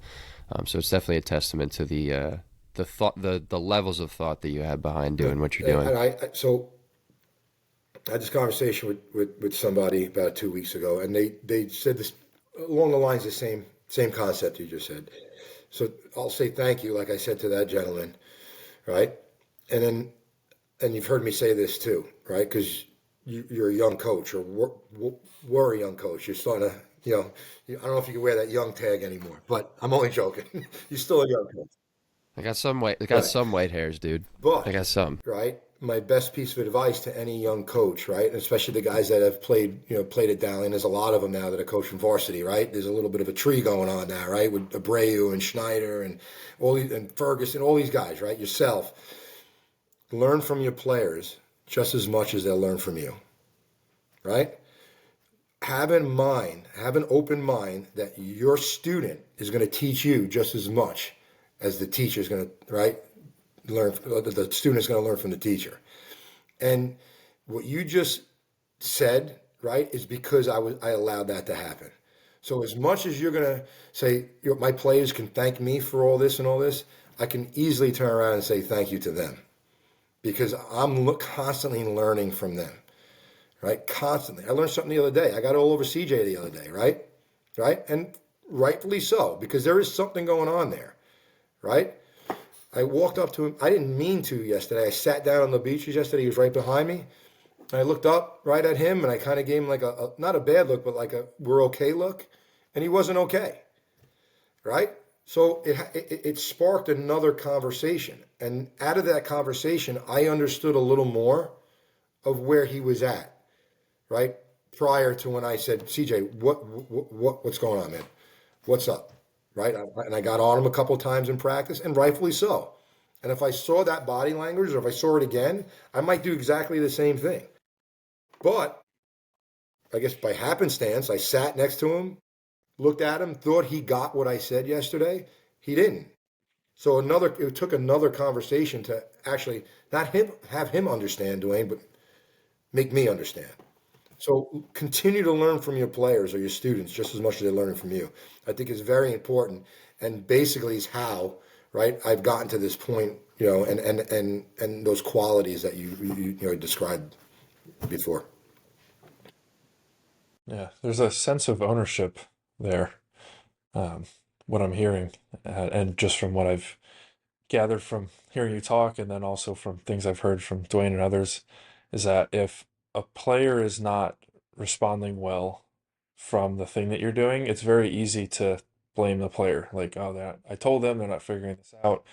Why can't he get it? Like these other guys did. Like, and then we start to put them in a box of, oh, they're not listening. And then but if they don't get something, I think the best coaches, I consider you one of them, will look at that and be like, why am I, like, what am I doing wrong here?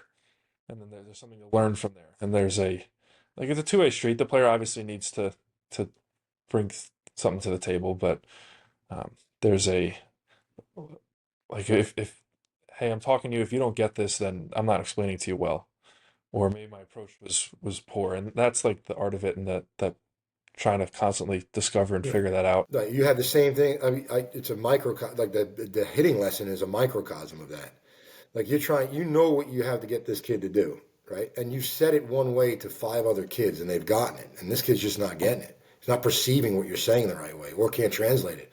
So you, as the instructor, have to find a different way to explain it, to try to get him to do the same thing those other five guys did, right? And again, as an educator, because that's what we are, guys.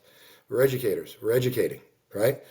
If I'm in a classroom, if I'm a math teacher or a science teacher, there's an exam at the end of the week that these 25 kids have to pass. They all have to get to the same spot. They all have to pass, right? If I can't, I might not be able to say the same stuff to half of them. I got to get them to the same finish line. I might have to create a different way to reach these five, and then a different way to reach those five, and one way to reach this kid, right? The one that's sitting right in front of me, because he's got to be right in front of me the whole time. Because if I put him in the back of the classroom, it ain't happening, right? And a good Yeah. educator understands that and is willing to do that, right? We've all had teachers or professors who just throw, they throw the notes up, learn. I Some people are okay with that and could take the notes down and think about them or learn them, memorize them, and pass the test. Other kids, it's not going to work for. And if you care about your students and you want to help them succeed or at least get better, right, at what they're doing, you have to create different ways of getting the same message across, right? So yeah, there's an ownership there, because if I'm saying, do A, B, and C, and three guys are able to do A, B, and C, I'm not going to write the fourth player off. I'm going to try to find a way to get him, right, to either understand A, B, and C better and to be able to execute A, B, and C. That's a good educator. That's it. Like I said, we talk about checking for understanding. This is what I want. Do you understand? Yes. And then looking for understanding, right? And then if they don't understand, or you're perceiving it, then yeah, you got to dive back in, man. Dive back in, because if it's, at the end of the day, Dwayne, like you said, if it's about the look and the aesthetic of it, and we have to look a certain way, then you better make sure everybody's on board. Everybody's on board, and that's your job. That's our job, to make sure everybody's on board. And when they're not, yeah, that's your fault, right? That's your fault. Yeah. And the fun part about it for me too is when you kind of discover that there is another way. Like we've talked about this many times. We talked about this at the freaking airport diner when we talked about me coming over to coach at St. Joe's is constantly feeling like you're a student of the game. So that's the most exciting part for me is, you know what the game should look like. For me personally, you, Kyle, we've been around the game long enough. We know what things should look like aesthetically.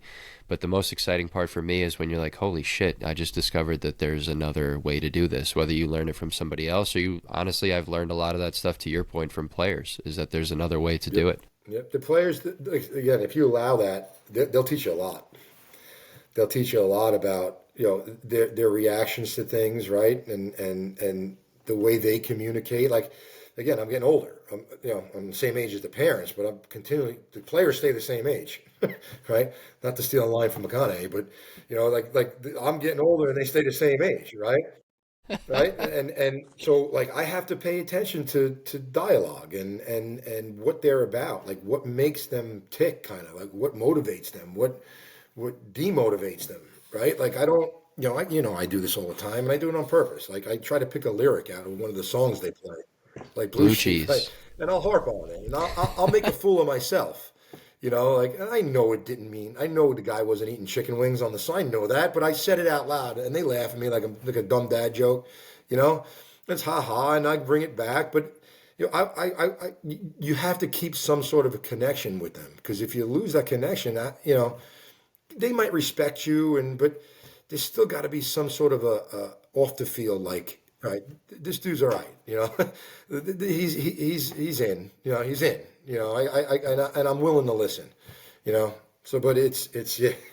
But there was another song too. It was the Blue Cheese one, and then there was another song the year after about putting the Adderall in the Hennessy, right? And I'm throwing BP, Kyle, throwing BP, and I just stop. I'm like, I've been doing it wrong all these years. I'm supposed to put the Adderall in my Hennessy. I had no fucking idea, and they died.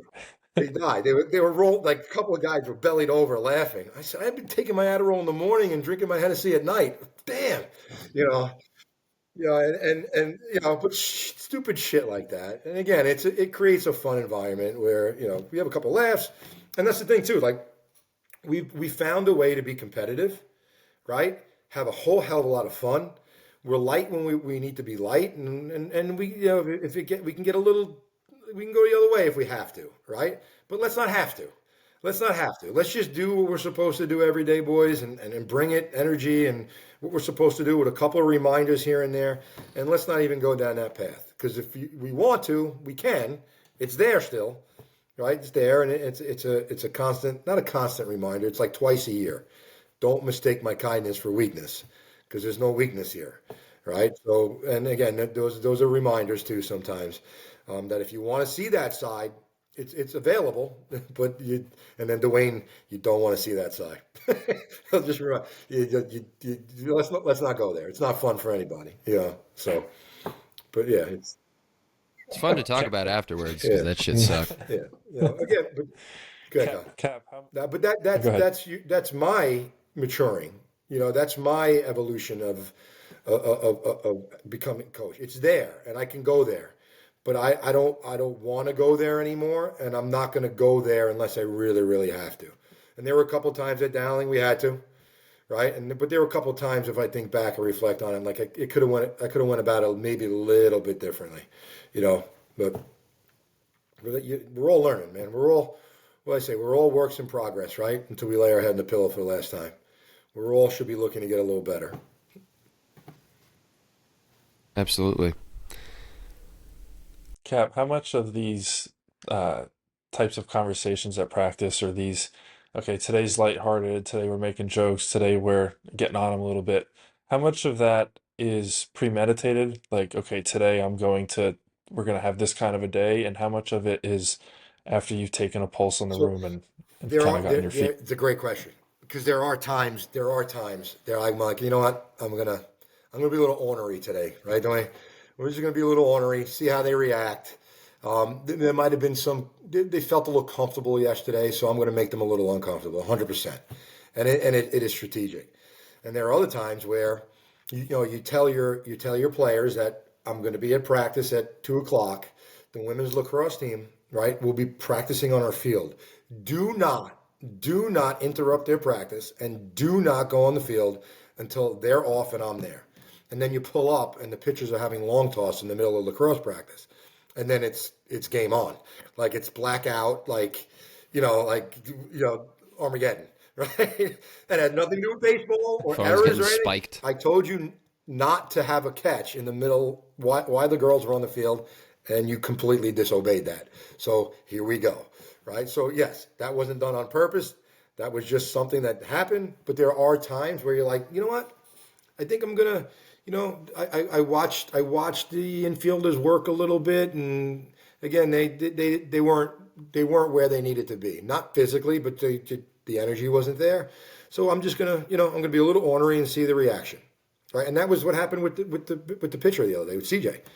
I just wanted to push him a little bit to see where he was at. His response was weird, and not one I thought it would be. But after our conversation yesterday, right? I had a better understanding of where he was at, But yeah, it's strategic sometimes, Kyle. Yes, 100%. Hmm.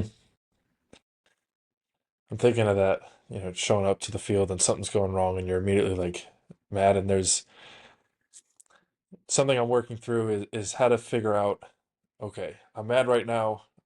I want to react in a place of emotion. Should I hold off, or should I, the fact that I lied into them because they disobeyed and they're not respecting other people's time and whatnot, like, is that response a good thing because it sends a message and it uh, reassures priorities and Like things of this that is nature. going to be, it's a conversation that the topic, there's a fine line, to be honest with you, because and again, I'll use, you could put parenting into this conversation also. There's a line from the first major league and he goes, "Their kids scare them, right?" And they weren't doing well, and it was somebody to the manager, right, or the general manager to the manager. Their kids scare them, and I believe still there's got to be a sense of fear that if I don't do what I'm supposed to do, like my dad's gonna come home and take the belt off, right? And oh my God, like those days where your mom punished you and says, "Wait till your dad gets home," right? And the next 3 hours you were sweating, you were sweating because you didn't know what was going to go on, or I'm still to this point, right in my life, scared of my dad. Not that he beat me, but is it a disappointment thing? Probably more now, right? And when you get later on, where you can't just, you know, smack you or slap you on the rear end and have an effect that way. But it's they have to understand that side we just talked about is there, right? Like I don't. He keeps talking about it. Do I really want to? I don't know if no. I'm a little nervous about that part of it, right? I'm a little nervous about that side of that man, right? That we're not even going to go there, right? So I still think, and again, if you talk about parenting, right, we'll go back to an hour or so ago. Like, there's no fear because the word no is never used. Or I'm going to take your phone away from you. I'm going to smack you on the ass. You're punished. You're grounded. You're this. You're that. That's not going on. So there's no fear of the parent. There's no fear of the authority figure at school. There's no fear of the principal anymore. There's no fear of anything. So their actions are unacceptable, but there's no consequences to it. Right? What are you gonna do? Okay, the kid screwed up in school. We're gonna suspend you for 2 days. Well, you just gave the kid what he wanted. He didn't want to be in school anyway, right? Make him go paint the lines in the parking lot. Then he won't cut class. I guarantee you, if that kid cuts class and you take him out of the back of Connecticut High School, and on a day like this, he's got to paint the lines, he'll think twice about cutting. He'll be fearful of cutting, right? But the parent will never let that. That will never. That's consequence will never happen. You have my kid on his hands and knees painting lines. How dare you? Yeah, well, it's a good lesson, ain't it? Because if you don't straighten up, you're gonna be painting lines. You'll be making license plates also, right? If your behavior doesn't change, right? It's that point of accountability Yes. and ownership. I think Yes. that's It's gone. so It's key. gone. So Like there's key. no because I nobody's know. again. It's the same thing we said before. Mom works till 7 o'clock at night. Can't put dinner on the table. Dad's works till 9 o'clock at night because he's paying for the dinner on the table. But so is mom. And instead of saying no or holding you accountable, it's like, you know what? I feel bad. I wasn't here all week. Here, I'm sorry. So now we're enabling the behavior instead of cutting it off. Right? It's a Yeah, it's that Denzel Washington line. I can't remember the name of the movie where he's talking to his son, and he's like, I don't need to like you. I don't need mhm. you to like me. Like you're my Yes. responsibility. Like that's sort of. I mean, that's an extreme example. That movie is a bit intense, but it's from what you're describing. It sounds like the parents are kind of scared of being liked Right. by their Right. children or He not. loses again. Denzel's Washington's character loses his because that's the middle of the movie and it is intense and he's 100% right. But then he cheats on his wife. So to me and Yeah, to me and the that's when he son loses it. loses all accountability. You lose all leverage Yeah, as soon as you treated my mother like that, right? Which is another. It's another. It's another another layer layer. of this conversation and the ability to hold your kids accountable when you can't hold yourself accountable, right? Good movie, by the Yeah, way. It's like Yes. yeah, good movie. it's like a loving and leading dynamic where you have to lead them, but you also it's No, here. go ahead, guy. Go ahead. Yeah, you're right.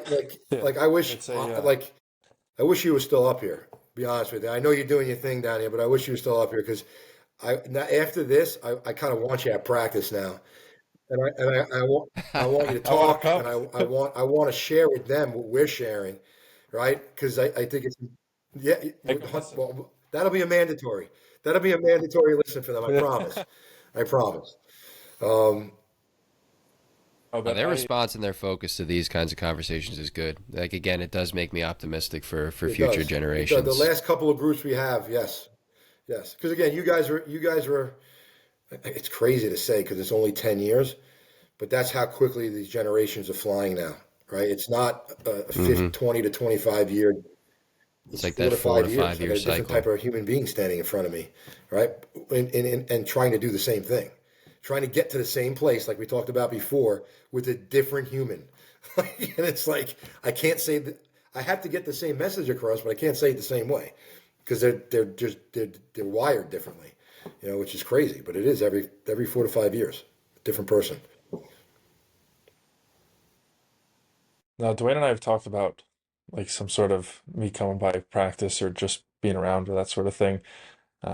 We never, before there was like a time limit, we just kind of like, oh, we'll do it one day. But I may, if not in the next couple of weeks, I mean, I'll be back here and there in the fall. I'd love to. Kyle wants to do a circuit. That's what he He'll wants to show up at do. the beach. He'll crush it. He'll embarrass the Yeah. guys. So No, he'll he'll do it. embarrass everybody though. I don't want to. Yeah. Listen, man. He wants to I don't push want to the sound Jeep. like this is like we're done, but anytime, anytime, you don't got to ask me. You don't got to ask him. You just if you could be there for 10 minutes, it'll be a 10 minutes worth of our time. Well, the motivation to go is honestly just to experience the environment because I've heard it secondhand through Right, right. forever. It's Um, and then Go ahead. even, No, you go go ahead. I ahead. cut you off too many times. Go. No, no, even one of your other players was training at the same gym as I was during the fall, so I'd get like his perspective on everything, and just been a fan. And then actually another, so Dwayne told me a story on on the previous episode where him and I were talking about Dwayne's backstory. Anyways, he brought you up and some plays you'd make in scrimmages you partook in. But the reason I bring that up is I watched Dwayne was like, oh yeah, Cap, this that, and I it was that day where I went through BP, or a couple days where through BP, and you were talking after, and then you guys got started with your practice or something on the field, and I had to go. So I left, and as I'm packing my bags up and leaving, you were doing some like outfield running routes drill with a football. And I started watching you throw passes, and I was like, okay, this guy can throw. And then you Right, started running routes. right, I right. was like, I Yeah. need to experience this. We're going to go off into another because I'm an athlete, right? And yeah, I'm an aging athlete, and as a Well, as an the athlete, conversation. I think your mind. I don't care how old your mind gets as an athlete. You're athletic, and you're gonna do things, and you're gonna grab a ball and throw it. You're gonna hit. Like I want to get on a hack so bad, Dwayne. You have no idea. You have Yeah. no You did the other day at yeah, practice, you're freaking behind it, man. standing Just trying to behind our catch the guy in ball the in my net hand. Yeah, tracking pitches. yeah. I want to get, and I won't. I'm not Yeah. going to do it in front of them, right? I'm not going to do it in front of them. Maybe we'll just keep it. Before they pack it up. Maybe the three of us will just, kind of get on there and have some fun. But I personally, and this has nothing to do with the team or not. Like I want to stay as athletic as possible, as long as possible, right? And we could dive down a rabbit hole of ancestry and what our bodies were created to do for real. And it's not sit here and and hunched over. It's to be active and pick things up and put it down and run away and run after and do physical things, right? That's what we're created to do, and we should do it until we're not here no more. But yeah, I just I'm going to stay agile and athletic as long as I possibly can. Like I've been lifting more weights now than I have in a long time, and I feel great. But my joints are starting to kind of get a little, they hurt. Especially when I do back. I got straps. I got the lifting straps to take away from the grip strength, and which I should have had them for a long time. But my elbows are starting to ache a little bit, and I'm pissed. Because I'm on a routine now, right? I'm on a routine, and I feel good. I'm looking good, right? And now this elbow soreness is cutting down on a certain exercise and certain reps, right? And it makes me angry. It's like I can't be on the field. I can't contribute. I can't, and again, this is maybe it's just me being crazy. Like when I get like that, I feel weak. And I feel like if something happened, I can't defend myself. If something happened, I can't defend my family. And that drives me bananas. That drives me friggin' bananas. Like that's what I'm here to do. Somebody walks into my house, they're dead, right? They're dead. They're going to die. And if my elbow hurts or my hamstrings fall, I can't defend anymore, right? And again, it's just psychological stuff. But yeah, I appreciate that. I could throw a football. I could throw a football. I actually had the opportunity to go for both football and baseball in Back in college, my and day. I decided just to go the baseball route. But not that it's a major regret. I wish I would have played in college. I wish I would have played both. It wasn't at a, it was Pace University and CW Post were both Division One at the time, right? And they asked me to play both, and I should have 100%. There was just more experience, more memories, more this. But at that time, I was like, what if I get hurt and the draft and this and that and then.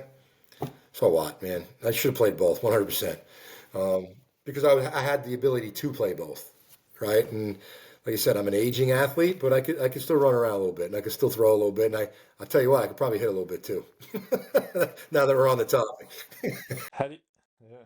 How do you go about staying agile and moving in different directions and being athletic? Because as you get older, and Dwayne and myself are getting to the age where we're starting to see the beginning of it, where if you could say, you know what, like I wanna be able to hit every day, and I want to throw stuff, and I want to do agility drills, and I want to climb rocks and do all these things, and like, yeah, go for it, but you're not gonna be able Right, to tolerate right. it. So I try So to as identify out of nowhere about 2 years ago, right? I do a lot of surf fishing at night, right?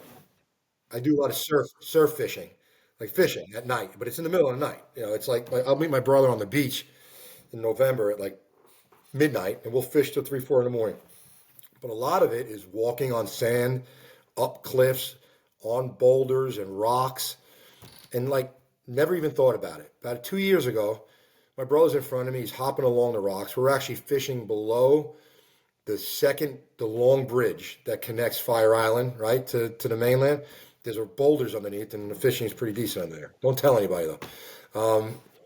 But, and all of a sudden, I had Stay this away. feel like I couldn't just skip along the rocks anymore. My balance was off.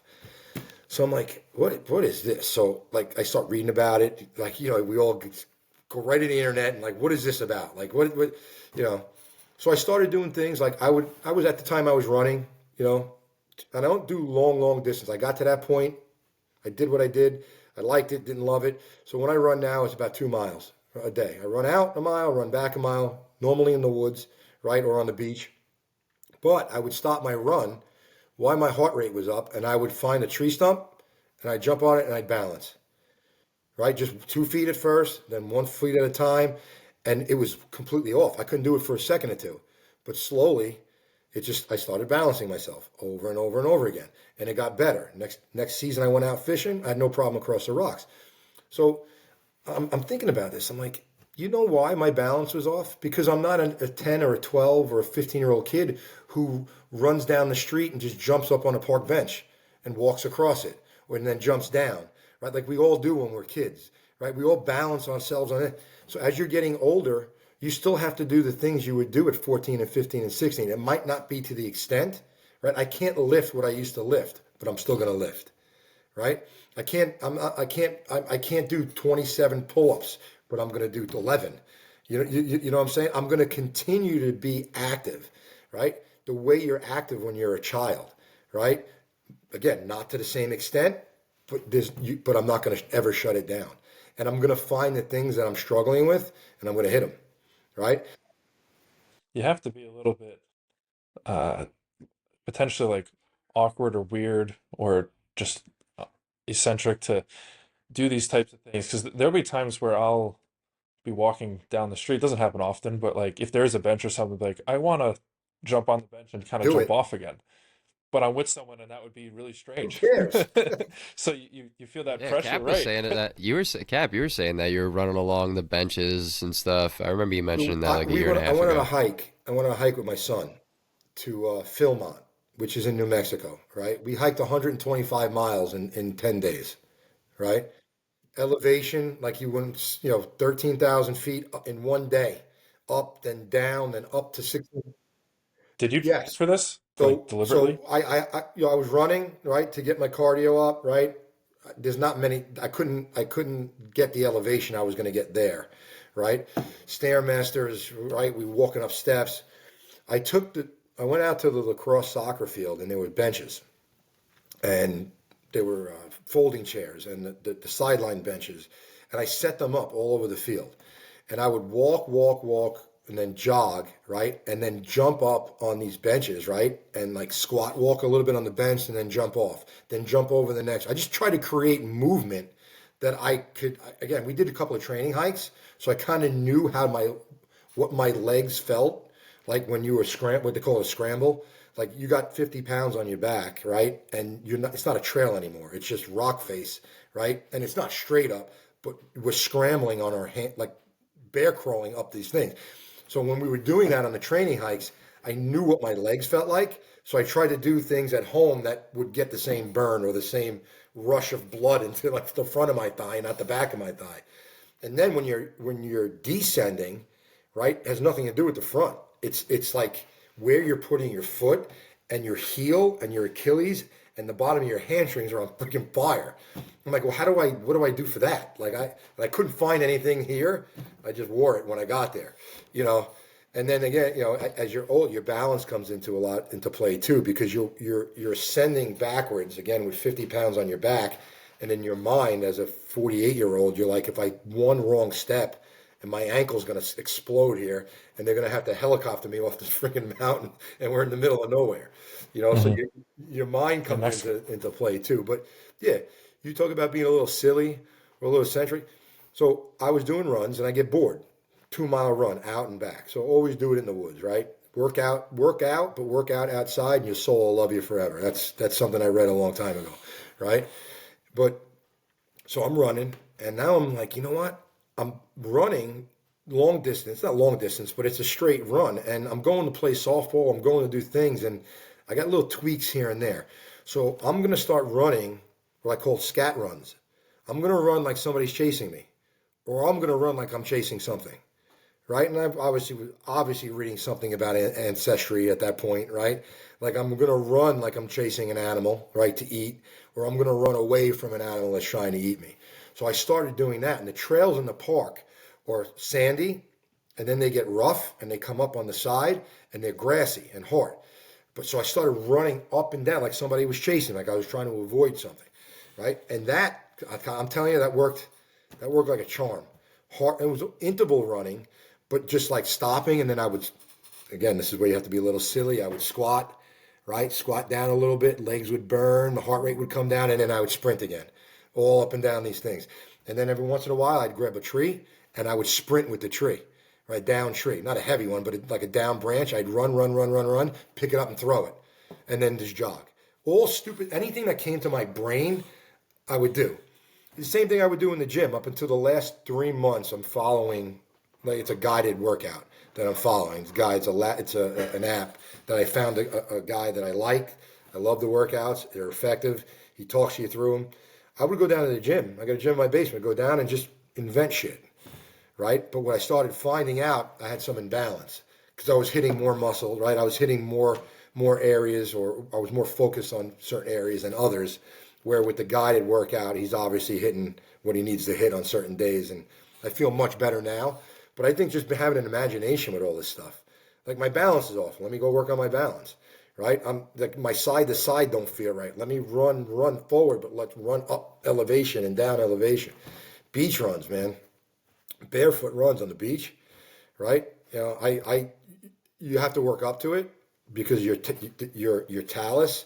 If you just go out there and if you're running in sneakers all the time or working out in sneakers and you just ran barefoot on the beach a mile or two, you can be a hurting puppy the next day. Like from your heel, like the middle of your foot, because this is not used to being stretched that way, right? Because you probably have an arc in your sneaker. But if you do a little bit of runs at a time on the beach, once you're up, then it's not hurting your feet anymore. There ain't nothing like it. Nothing like it. Plus, you're grounded. Right, here we go down the rabbit hole, Dwayne. Plus, you're grounded barefoot, right? Yeah. If you're running down by the shoreline, you got the water hitting your foot every once in a while, right? And now the ocean's charged the right way. Mother Nature's, she knows how to take care of herself. Your feet are in the water, now you're charged the right way. You leave that little run feeling like you take the world over. I don't know hopefully, when we lost him. It hopefully probably it was just right popped then. up. So Yeah, I hope so.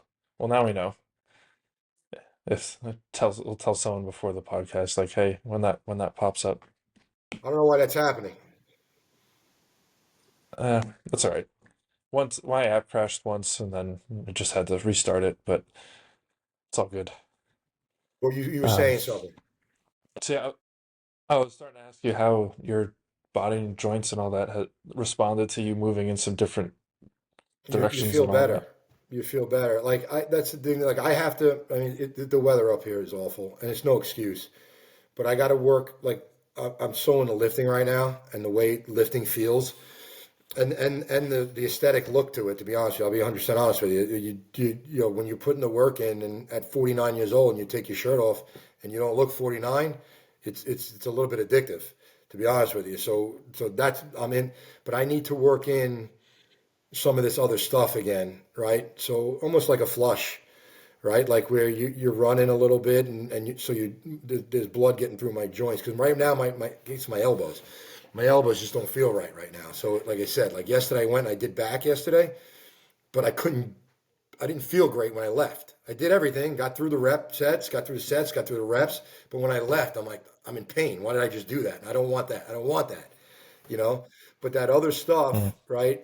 Again, the weather gets a little better. I'll get back out to the beach. I get back out to the woods, right? And it'll immediately make me feel better. And if it's a placebo effect, you know, you know, for my joint, my brain feels better just because I'm outdoors and doing things outside.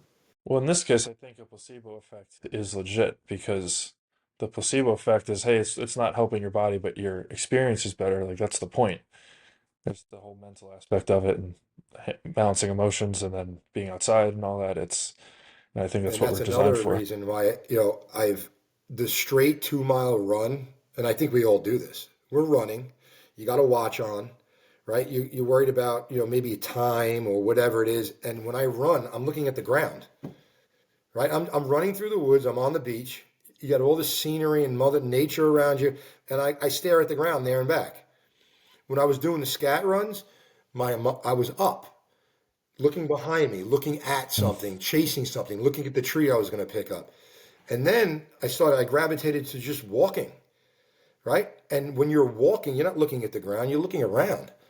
The sunset, the snowflake, the tree, the bird, whatever the heck it may be. So for your mind, right? Walking, 100% better than I'm going to run 8 miles today, right? And I'm going to put my head down and listen to music for 8 miles and get nothing else out of this but an elevated heart rate and my knees swollen, right? So that's the Mm. walking, the low intensity stuff, or the high intensity stuff, but in shorter bursts, right? Where there is a walk in between the run, the scat run, or a squat, or just paying attention to your breath between the sprints, right? I box breathe all the time, right?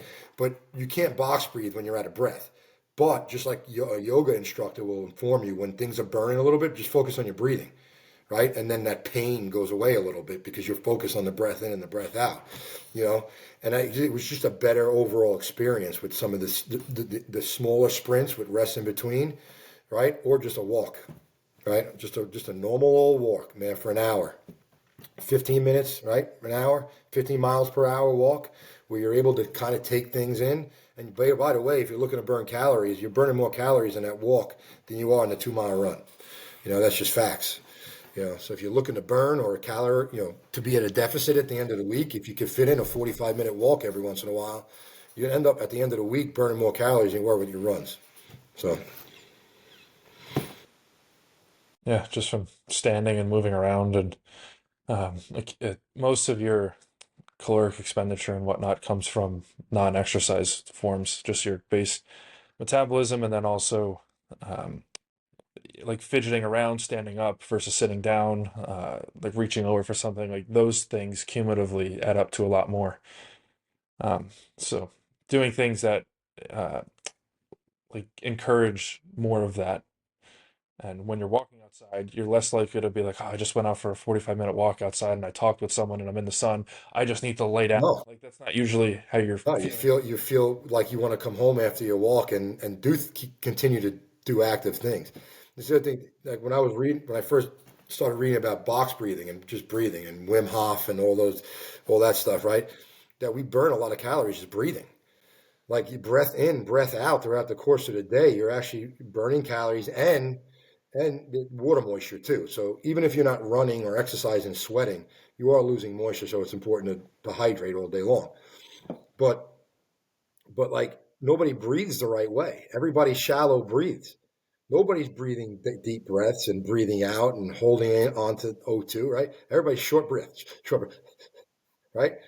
I tell Dwayne all the time, like there's three things that if you were consistent with, right, your overall health would get better. Nobody sweats on a regular basis.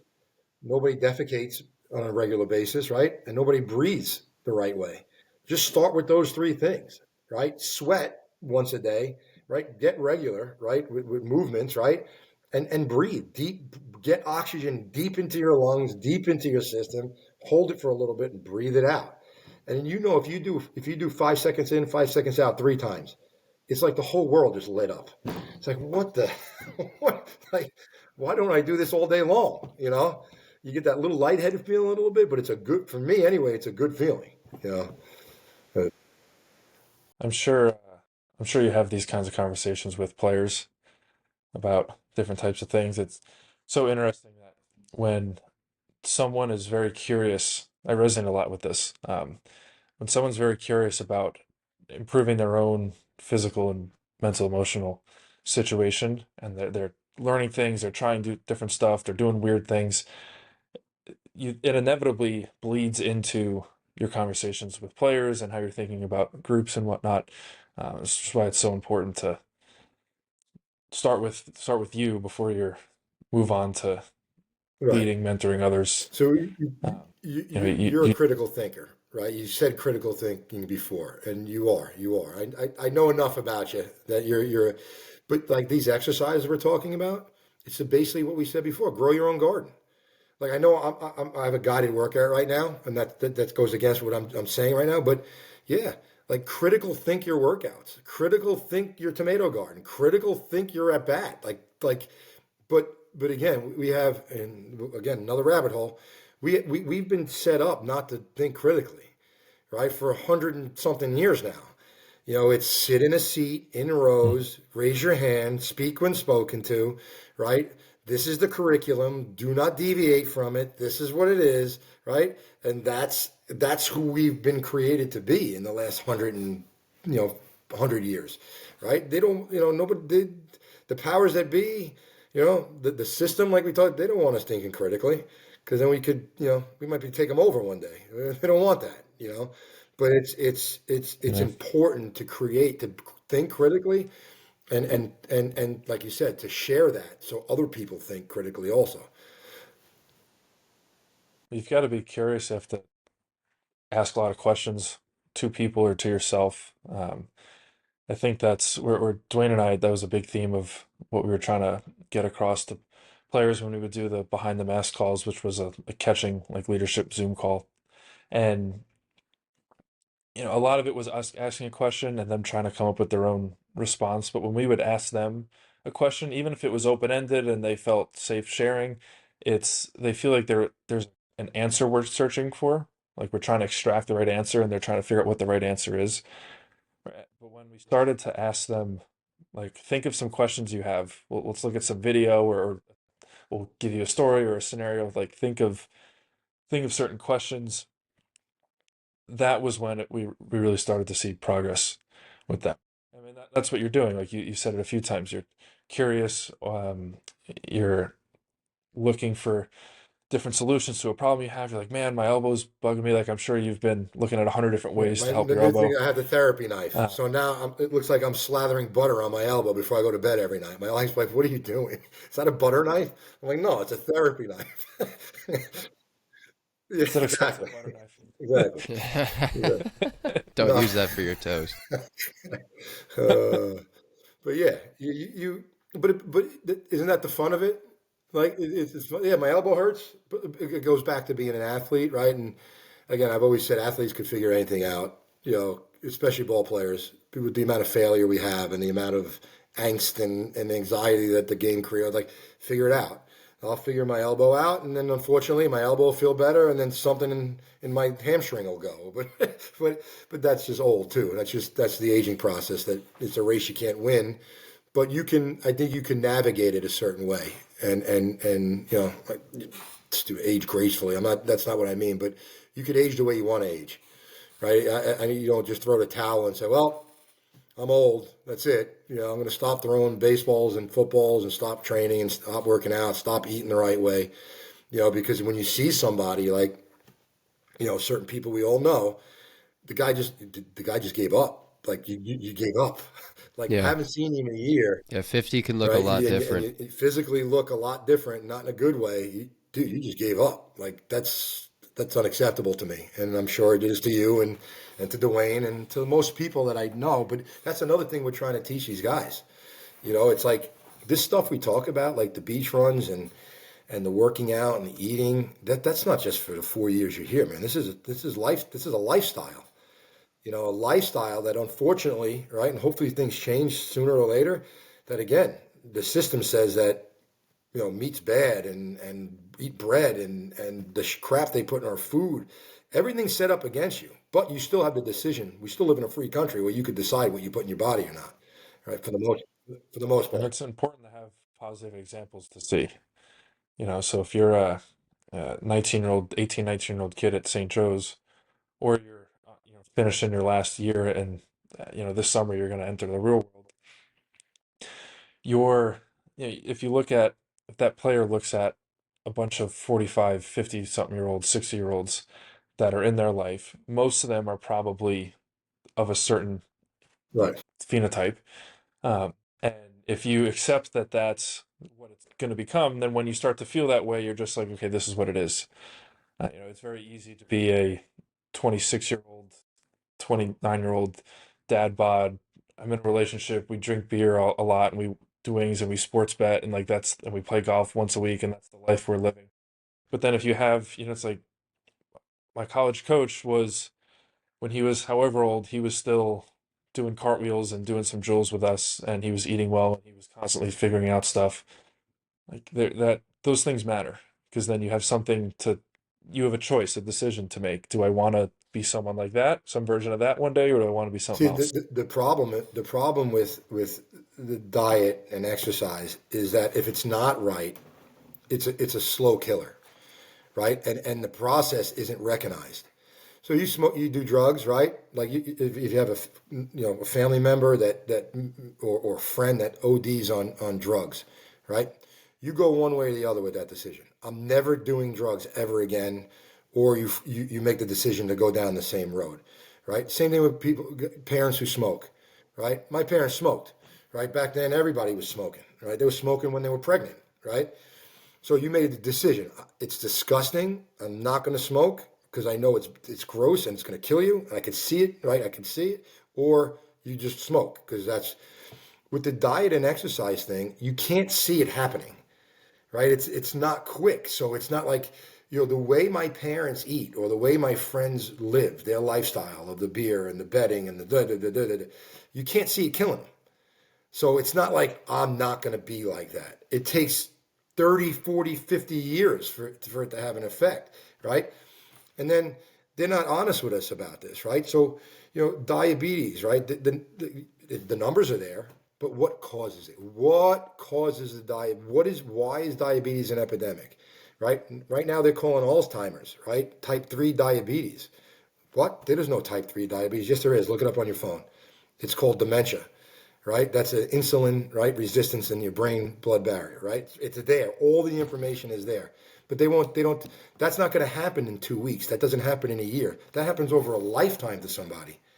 But if they made a decision at 21 or 22 or 15, or their parents made the decisions for them at 8, 9, and 10 and put healthier things in the pantry, maybe this guy in 80 years doesn't get dementia. Maybe that's not such an issue. Yeah. It's set to me that the whole nutrition thing, the fact that the food pyramid's upside down and they've been feeding us that bullshit since I've been in elementary school, right? The fact that they allow all this nonsense in our food, right? And everybody knows it's bad for you, but they just keep putting it in because it's cheap and it makes money. The fact that on the other side of this, what I call the business plan, they're making billions of dollars on poisoning us, and then they make billions of dollars more on pharmaceuticals trying to fix us, right, is the best business plan ever created, and we're stuck in the middle. But again, we still have decisions, right? But it just takes a little critical thinking, right, and a little curiosity, right, like you're saying, Kyle, to actually figure out what I should be putting into my body and how I should, right, what my body's supposed to be doing, right, and even if I'm at a desk job, maybe we get a stand-up desk. Maybe we get a hand bike next to the computer that when I'm not off, right, when you went and, I could just hand bike or foot pedal or something than to sit here for 6 hours just hunched over and drinking coffee after coffee after coffee after coffee and then walking down the hallway and eating 3 donuts for my lunch. Which again, we can laugh about it, but it's the majority of the people. It's real. Well, it's not. What's so difficult about all that is that's the norm. So in order to avoid that, not only do you have to overcome like the addictive properties of sugar and then caffeine and then the gratification of looking at your phone and stuff on the computer and sitting's more comfortable, like those are all large hurdles in of themselves. But then in order to get over those, you have to be different from 8 out of 9 out of 10 people that you're working with. I learned that there was a few years after college where I was working in the medical field and then doing some other stuff in an office briefly. And I remember at one point I'd started to get a little bit heavier for me. Like I was still, people would look at me and be like, "Oh, that guy's jacked." But like I was starting to get like a little bit of a beer belly and I felt a little bit weaker. My posture was worse, and it was so strange. I remembered feeling. I looked at myself and observed this, and it was at work. I was in the same uniform, and I remember feeling as though I belonged. And there were other people that were like way further along this road than I was barely starting to head down. But I remember feeling like I looked like I was supposed to, and I was like, hold on. Why why do I feel like this is the right thing? It's one thing to just kind of be complacent about it, which is where I was, but then to start feeling like this What you is should be doing. It's what I scary. should be, which was I was like, oh no. And then it didn't take long for me to get back on track. It wasn't that far off. But that was, imagine being like that if that's all you know and you're fighting these other things, and you get comments and pressure from people that are like, oh, so you're not going to eat this with us, like, oh, Mr. Healthy, like Right. it's Now, once you, so my father, one time, right? He's like, oh, give him a salad. I'm like, Dad, I don't eat salad. Like, I don't, like, I don't lettuce. I don't like eat lettuce till you see lettuce kind of thing. Well, I don't like lettuce. I don't eat salad. I eat red meat that everybody's been told not to eat, right? But so don't. Yeah, I'm eating the way I want to eat. I'm not eating the way everybody else in this room's eating. But do you see a salad on my plate? No. But it's just that generalization of Mr. Healthy. Give him a salad. Give him an avocado.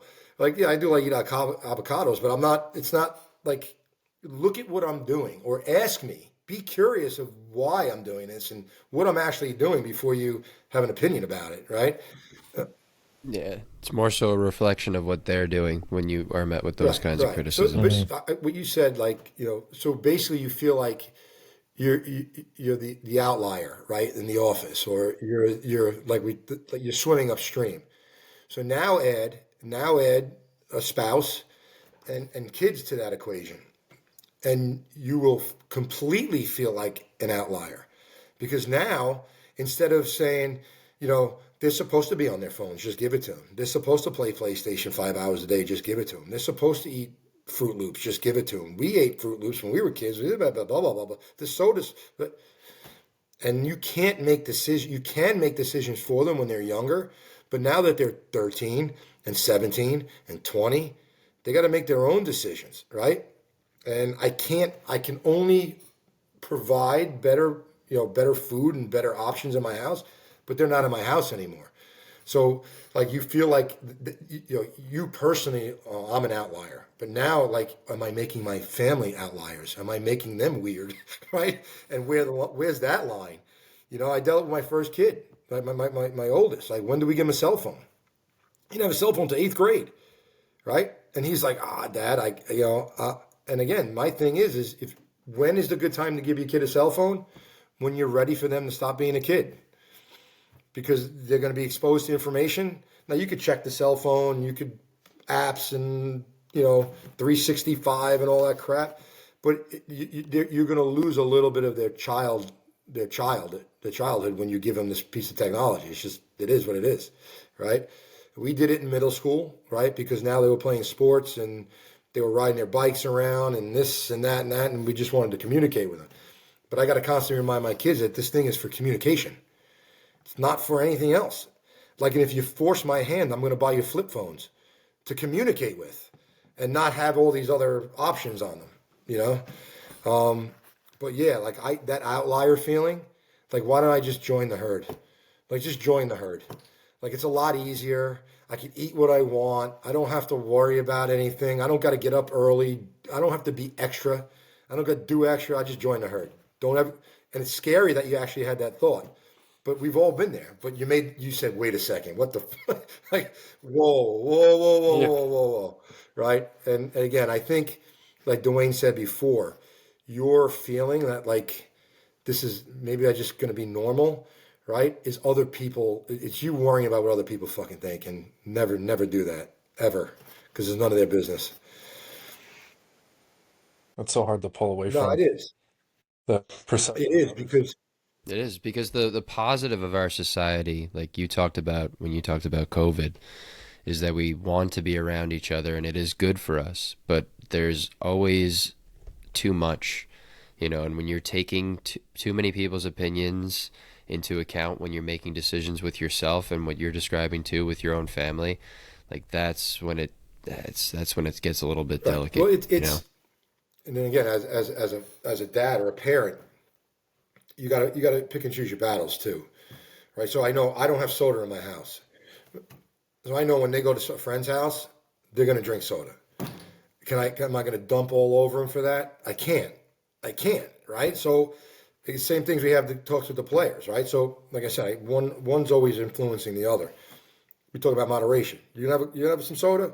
Don't drink the damn bottle of soda, right? Have a glass of soda, right? Have a handful of whatever, right? But anything in extreme, anything in excess is no good, right? And even weightlifting, you lift too many weights, you drink too much water, too much of anything is no good, right? Too much practice, too much baseball, too much anything, right? So that's where the conversation ends up gravitating towards is just modify or not modify, but just keep it in minimal doses, right? You want to have a cheat meal every once in a while? Like, I don't believe in that either, to be honest with you. I know, I guess, like Joe Candela, right? One of the guys that played at Dally for us, he just won a bodybuilding competition, right? And Sunday is his cheat meal day. He eats whatever the heck he wants, as much as he wants. I just don't like the way that feels. That he eats that stuff and he feels good about it. Like, he's like, I get to eat this and I get to eat that.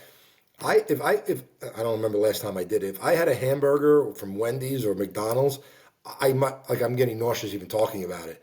I don't like the way that feels, right? Even alcohol, right? I'll be honest.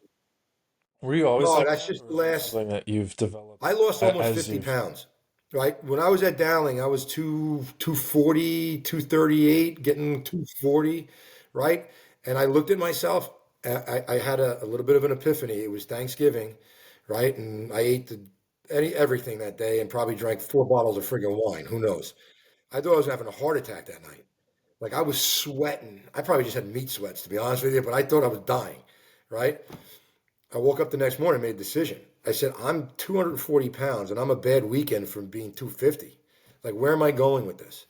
Right? So I started running. I went into the park and I just ran and I stopped and I interval ran, right? Before I even read about it. And I just slowly worked my way up, started reading things.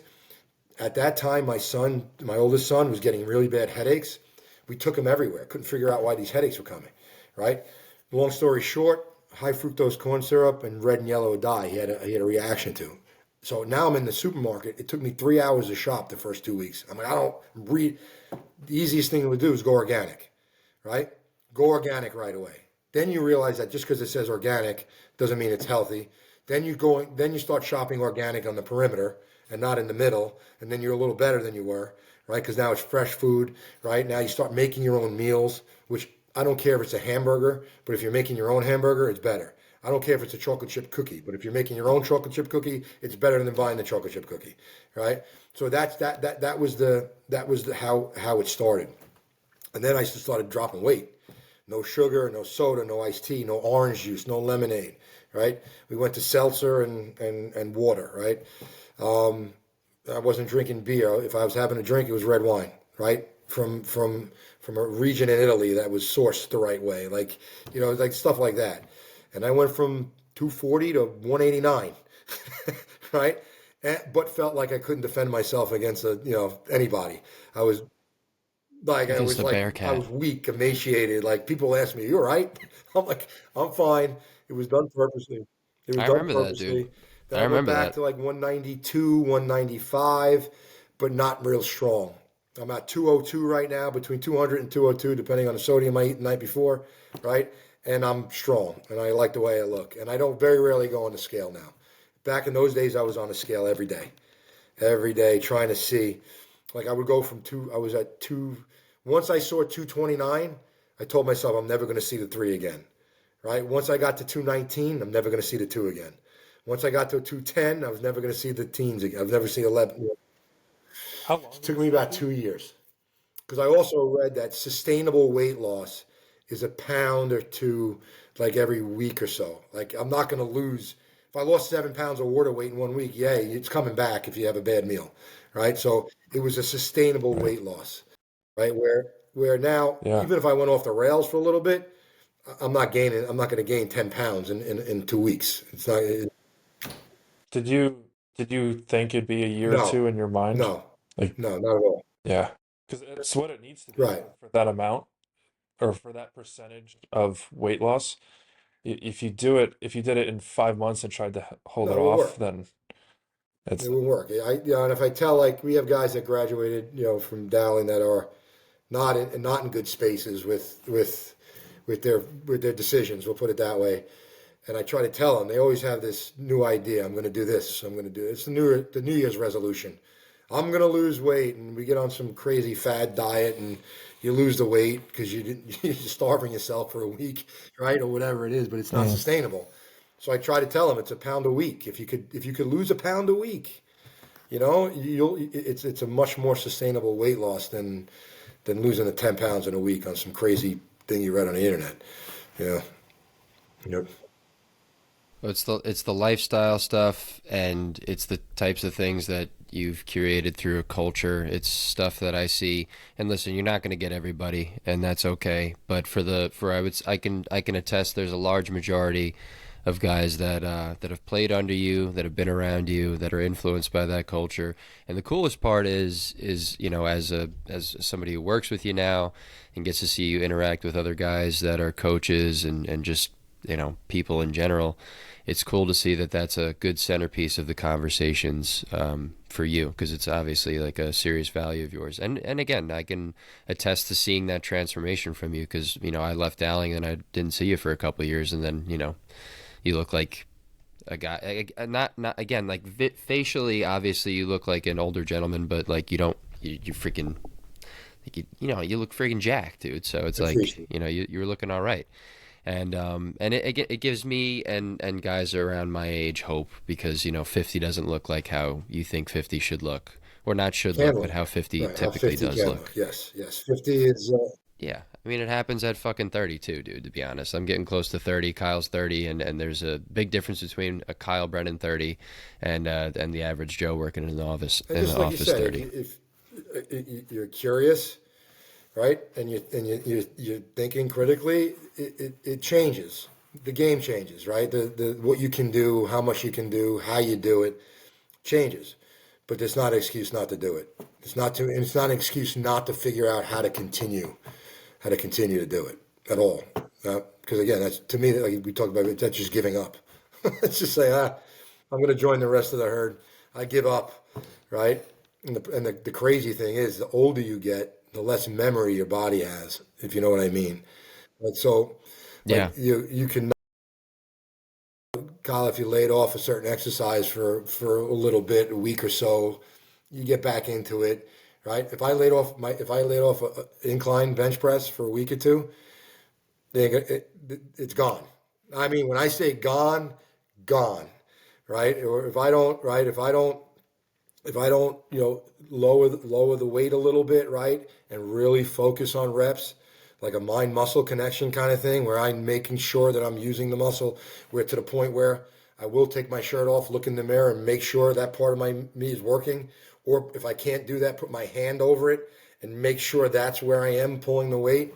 Right? You don't have to do that yet. You don't have to do that Yeah. yet. If I want to, It's the use it till you right, lose it, but it gets a little bit more right, serious right, as you get right. older, for sure. But it changed. The game never ends. It just changes a little bit as you get older, boys. But no excuse to ever stop Yeah, playing it. absolutely. Awesome. And Cap, we're gonna wrap this up here right now. I'm just speaking for myself and for the guys that have played for you and the community around you, man. We thank you so much for everything you've done. Thank you for being on this podcast here with us today. It's been a fucking awesome episode. Had a lot of fun doing this one, so we appreciate it. And listen, I'm not leaving it out of the equation. We'll probably have you on again sometime in the future, dude. I fucking loved having you Thank on. you That was for great. having me, and I expect another invite at some point with this thing because I had a blast. Yeah, I can't believe this much absolutely, time went by absolutely. that quickly. You told me, you warned me, Dwayne, it goes by quick. But I yeah, I told would, you. any if I told you. if the opportunity presents itself and you want me back on, I'll 100% be back on with you boys. Yeah, no, this is great. Obviously, thanks for being on the show, but more than anything, I just like the conversation, which is the goal of what Dwayne and I have is to just do this and have other people get to listen. So thanks a ton. You guys Yes. have practice to get to, so go All do right, the man. thing, and I'll be following along. As I've told Dwayne, St. Joseph's University on Long Island, Division III baseball is my favorite I college love it. baseball team I by love it. a landslide. We gotta get him Uh, some merch. We gotta get him some gear now. He's got to wear it on. He's Yeah, got to wear it. yeah, We'll fucking get you double some XL stuff. Just shit. wear it on the podcast once or twice. That's it. All right, cool. All right, Kyle. I'll Good seeing you, man. I'll talk to you soon.